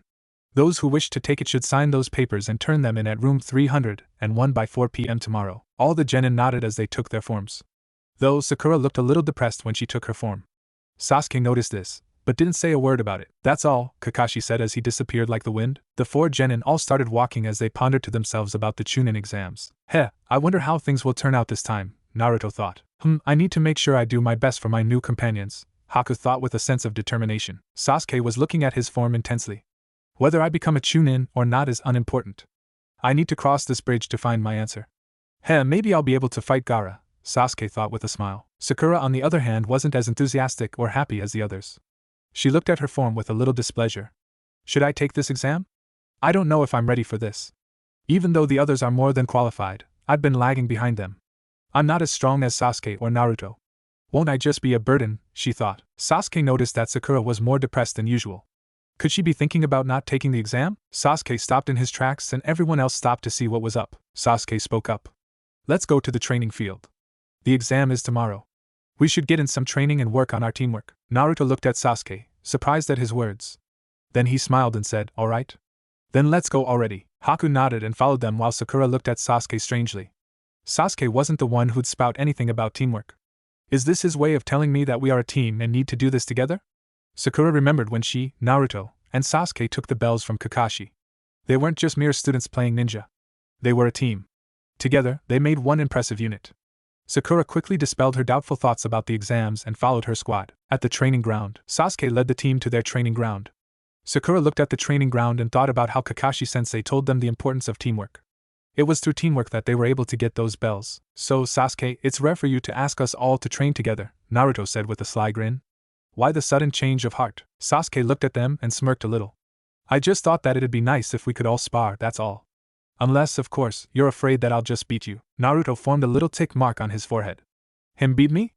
I'm the one that wiped the floor with him. Anyways, Sasuke continued, I think that we should use this as a chance to understand our fighting styles. The Chunin exams are coming up soon, and I think we should all be ready. Sakura then spoke up.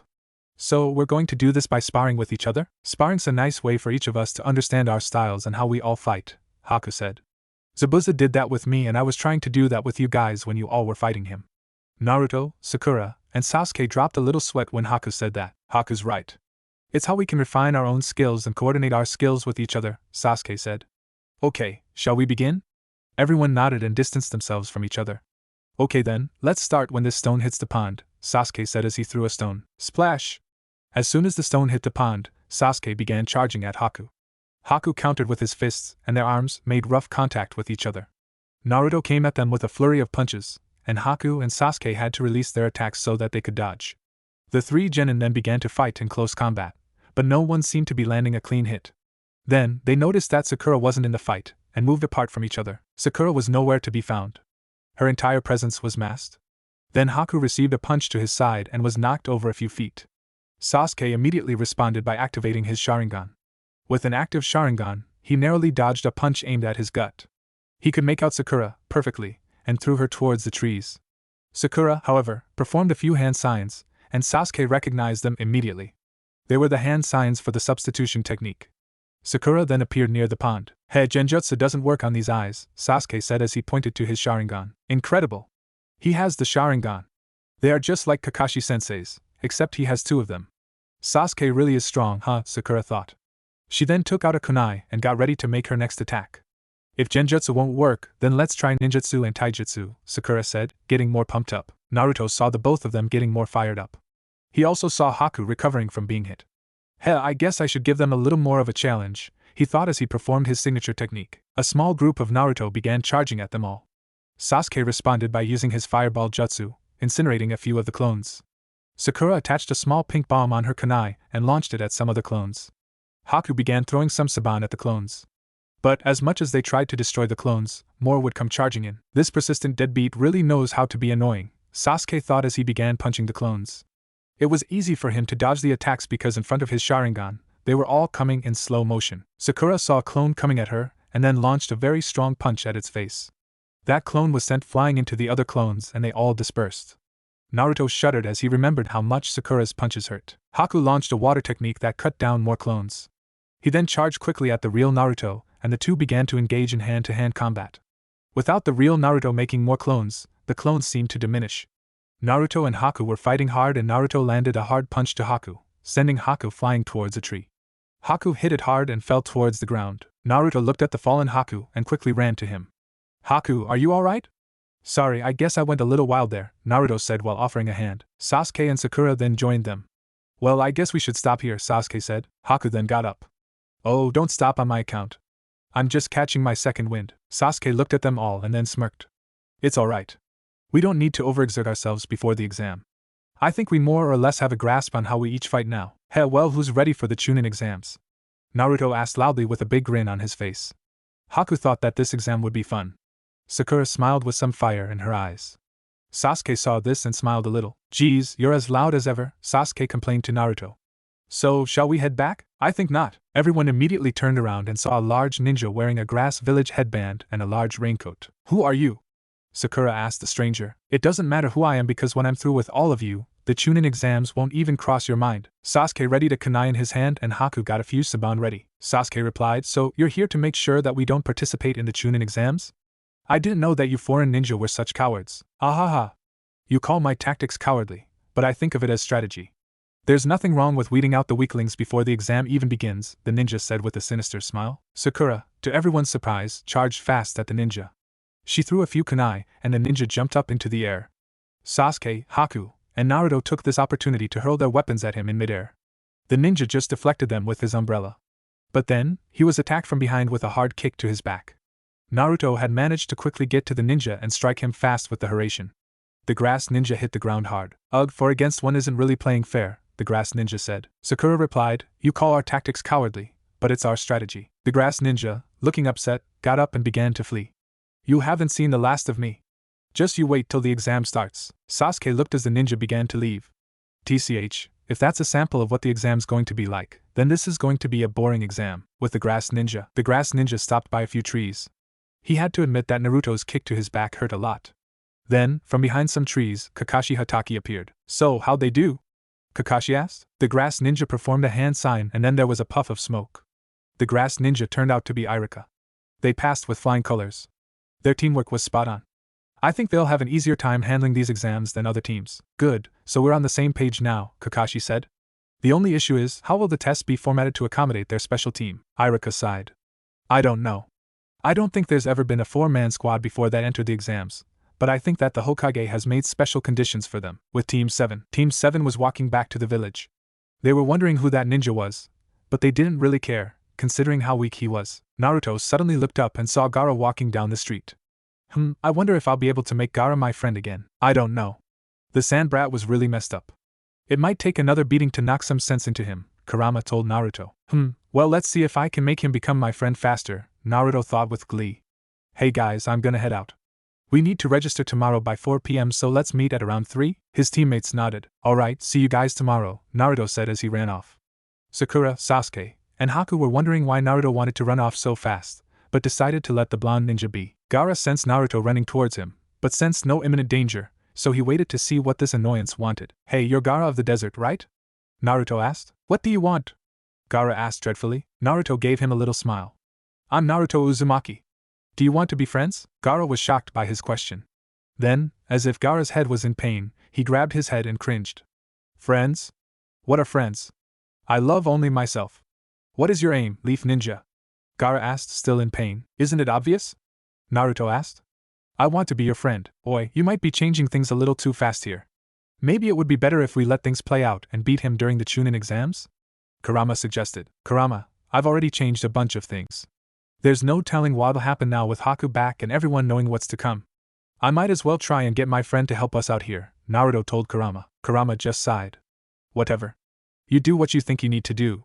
I'll just be here if you need me. Gaara was just standing there, giving him a blank death stare. His chakra level started to rise a little. Naruto noticed this and then interrupted him. You're a feisty one, aren't you? If you want to fight, follow me. There are too many bystanders here, so fighting in this area would cause too many casualties. Gaara said nothing, but his chakra became less agitated. He decided to follow Naruto. Naruto led him to an open area a few miles away from the village. Naruto knew full well that if Shikaku showed up, he didn't want the village to be in immediate danger. Gaara, I'm not lying when I said that I wanted to be your friend, Naruto told Gaara. Gaara looked at him with an emotionless look. Why would you want to be my friend? Because Gaara, I can relate to you. I know the pain that you've been through. The pain of being a Jinchuriki is a pain that's unbearable, Naruto said. Gaara's eyes widened when he heard the word Jinchuriki. Naruto continued, it really sucks when all of the villagers hate you just for being you when you never did anything to them. You tried to win over their approval, but they only look at what's inside of you. Gaara gave him a dark glare. If you understand that, then you know that having friends is meaningless. No, it's not. Having friends is what can save a Jinchuriki from that despair. It's what's given me strength, and it's given me the power to become stronger. There is a strength we Jinchuriki are given from our tailed beasts, but there's an even greater strength called love. Gaara again cringed in pain from Naruto's words. That one word echoed through his mind. Love. Gaara then screamed in pain, as if Naruto's words brought forth immense distress. Gaara then screamed, if this power you speak of is true, then show me that it can beat my power. Show me that you can beat me. And when you fail, Mother will be that much happier that she received the blood of a useless preacher who has no idea what he's talking about. Guess you couldn't break it to him, huh? Kurama snickered. Naruto sighed. He figured that this might have happened. He's glad, though, that he made Gaara come out to the training field first. Fine, Gaara. Let's fight. Gaara's gourd's cork shot into the sky. Sand then shot from the gourd and began to come towards Naruto. Ha, so that's the famous sand you carry around, Naruto said. He then threw some marked kunai at him, but his sand caught it. The sand then dropped the kunai beside Gaara and Gaara sent sand shuriken at Naruto. Naruto easily dodged them, and then disappeared in a flash. Wadash. Gaara said as he was then struck by Naruto to his chest. Naruto was able to mark Gaara in the process. Hehe, looks like you sand shields too slow, Naruto said. Gaara's blood was stirring. His sand then spread all around him. Come, Gaara said. If you insist, Naruto said with a smirk. Naruto spread his marked kunai all around Gaara. Naruto then got a Rasengan ready. So, he's going to teleport to one of the marked kunai, huh? Hopelessly predictable, Gaara thought. Naruto then started running toward him. Here I come. Naruto then disappeared, and Gaara was ready to strike Naruto at one the kunai, but he wasn't ready for Naruto to appear right before him and strike him to the chest. Rasengan! Naruto's Rasengan sent Gaara flying, destroying the sand armor around his chest. Gaara struggled getting up, and then felt a warm sensation around his chest. He felt it, and felt a warm fluid immerse his hand. He wondered what it was, so he looked down. It was red and warm, and unfortunately for him, he knew what it was. Blood. It's my blood, Gaara screamed ecstatically. Then sand began forming around him in a demonic form, forming a mini Shikaku form. Everything above his waist was covered in sand, and his eyes were much fiercer. Oh, he's summoning Shikaku's power. This should be a fun fight, Kurama said while getting ready. If he's getting serious, then I might as well bring out my power, too, Naruto thought, and then he brought out the chakra cloak from Kurama. He then summoned a few hands holding large Rasengans and got ready to launch his attack. Gaara looked and was astounded at the young ninja. How interesting. You shall be a wonderful sacrifice, Naruto Uzumaki. What's better sacrifice than another beast? Gaara asked viciously. Beast? Nah, I'm just your average ninja, Naruto said with a smirk. Well, make this fight much more interesting, Naruto Uzumaki. Make me feel alive! Gaara screamed. Naruto gave him a grin. He then began running forward. Gaara flung himself quickly at Naruto, but Naruto was able to jump upward and then hit Gaara with 2 Rasengans to the back. Gaara was knocked down hard to the ground, but got right back up. Getting more annoyed, Gaara raised both his arms across himself. Argh! Take this! Sand shuriken! Gaara then launched a barrage of shuriken made of sand from his arms. Naruto quickly threw a kunai to a nearby tree and then teleported to it. Phew, that was a close one. Gaara, you could really hurt someone with that, Naruto said with a smile. Naruto's foolishness just angered Gaara more and more. Kurama sighed. He's getting angrier by the second. Don't you think we should shut him down? Kurama, it's harder than it looks. Naruto stammered in his head. Gaara charged at Naruto again with his large arms ready to slash at him, but Naruto created 4 large arms to catch Gaara and proceeded to rapidly punch Gaara in the face. Gaara, being rapidly punched, was still only getting angrier. Everything that he'd gone through and everything he believed in was about to be shattered by this ninja. The only thought in his mind was winning. Arghar! I will not lose to you, Naruto Uzumaki. Gaara then fully transformed into the one-tailed beast, Shikaku. Oh boy, ready for this, Kurama? Naruto asked the fox inside of him. Kurama snickered. At least it won't be boring. Let's do this, Naruto. Alright. Naruto immediately clamped his hands together, and his chakra cloak grew to the size of Kurama. Let's go. In the Hokage's mansion, the Hokage was beginning his workload of paperwork that needed to be done before the Chunin exam started. But he decided to take a little tea break. As he put his tea down, he noticed that it shook a little, like it was having little vibrations. Then it hit. One big earthquake shook. 2 men rushed into the office. Lord Hokage, are you alright? The old man just gave a stern, serious look. I am fine, but what the hell was that? Is the invasion happening already? The 2 men just shook their heads. I don't think so, sir. It seems like it was just an earthquake. An earthquake, huh? Something's not right about this, the 3rd Hokage thought with an ominous look on his face. I want our sensors to detect any unusual behavior happening outside of the village at once. Quickly establish a team. Yes, sir! The 2 ninjas said, and then they vanished, with Temari and Kankuro. I didn't hear anything about an earthquake happening in the leaf. Kankuro said as he stumbled to get up. Something's not right, Temari said aloud. Then she realized that she had no idea where Gaara was. Kankuro, where's Gaara? Kankuro immediately looked worried. Oh no, his mind raced to when he was a child, witnessing the Shikaku attacking the village.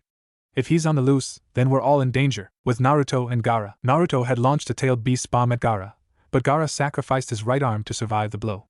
Gaara knew that he didn't have the ability to make this match on his own. Gaara then started to laugh maniacally. Very interesting, Naruto Uzumaki. You intrigue me to no end. But you've yet to see true despair. Let me show you what that is. Gaara then summoned his body at the top of his head. He then formed hand signs. To thank you for entertaining me today, I'll show you the true power of Shikaku. Get ready! Play possum jutsu. Gaara then fell asleep. The eyes of Shikaku then turned from a dull brown into a bright gold color. Woohoo! I'm finally free. And who better to be there for my awakening than good old Kurama? Shikaku yelled aloud. Naruto, let me take over, Kurama told Naruto. Naruto complied. Oi, you Tanuki, what do you think you're doing prancing around like that? Oh, shut up. I finally get my own freedom from being trapped inside this brat, and you're saying I can't celebrate? Who do you think you are telling me what I can and can't do? Shikaku retorted. Kurama snickered. You're the own being a brat. I think you're the reason why your brat's practically insane. But then again, the weak will try and torment the defenseless. Shikaku got angry by this. I'm weak? Just because you have 9 tails doesn't mean that you're better than me. Haha, it just means that I'm stronger than you. Kurama replied. I'll show you who the stronger tailed beast is. Shikaku yelled. He then got his arm and presses hard on his stomach. Take this. Wind style, air bullets. Kurama just moved to the side dodging the jutsu.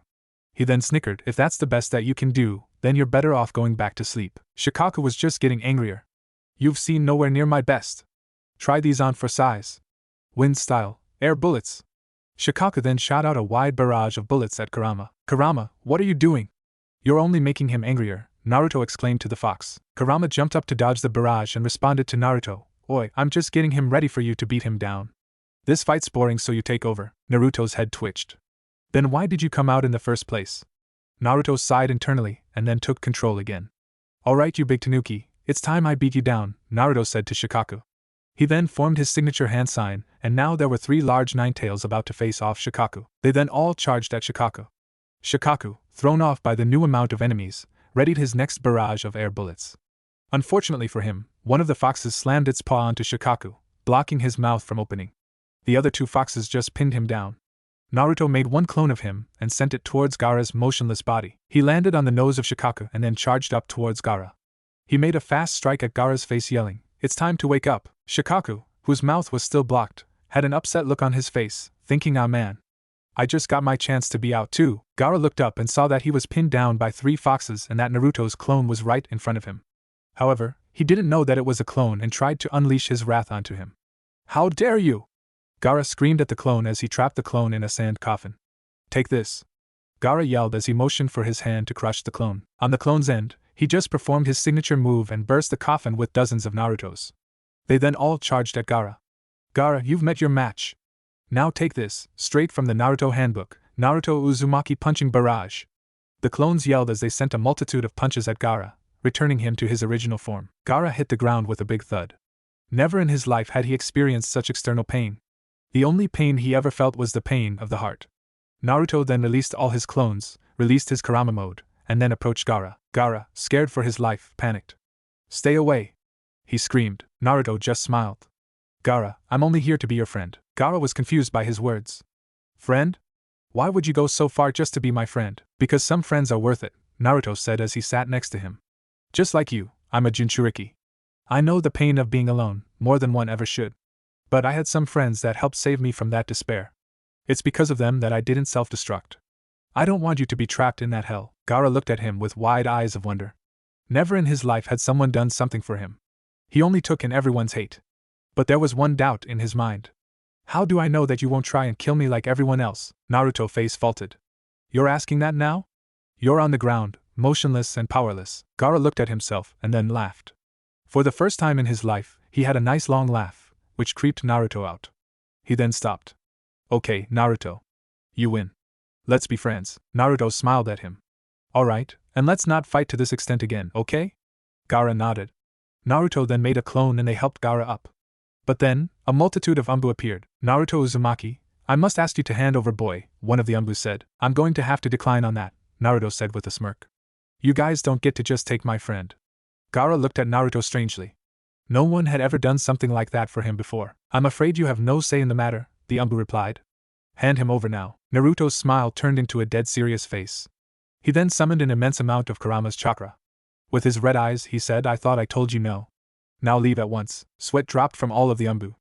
However, an elderly man covered mostly in bandages approached Naruto. He went by the name of Danzo Shimura. Naruto, this is a clear matter of village security. Now hand over the boy. Naruto looked at Danzo with the same eyes he showed the Anbu. Even if it was a matter of security, you are in no position, given your current standing, to be in charge of Gaara. Danzo's visible eye opened with anger. You little brat, learn your place. Danzo yelled as he began to swing his cane at Naruto. Danzo! The third Hokage yelled. Danzo stopped short of hitting Naruto, and the third Hokage approached them. Naruto is right. Since the Uchiha incident, I've disbanded your organization and you currently have no power or say in this matter. Danzo quickly replied, but Sarutobi. End of discussion, the Hokage stammered. He then turned to Naruto. Now Naruto, I don't have all of the facts, but this boy does pose a threat to the village. The damage around us is proof of that. Naruto cooled down a little. We apologize for that. We were just having a friendly spar between friends and it got out of hand. But the situation is completely under control right now. The old Hokage sighed. Fine, if that is all that you have to say on the matter, then it seems that the problem resolved itself. He then turned to the Anbu.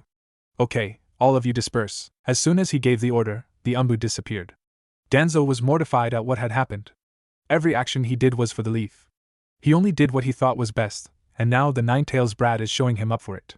There's nothing he could do about it now, with the third in the way, but once a chance arises, he'll do something about the Nine-Tails. Naruto, still maintaining some of the Kurama's chakra, looked at Danzo.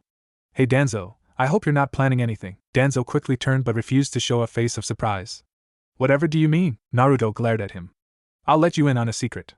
The Nine-Tails chakra allows me to sense emotions around me, so I can tell what you are feeling, and it's not something good. Danzo glared back at him.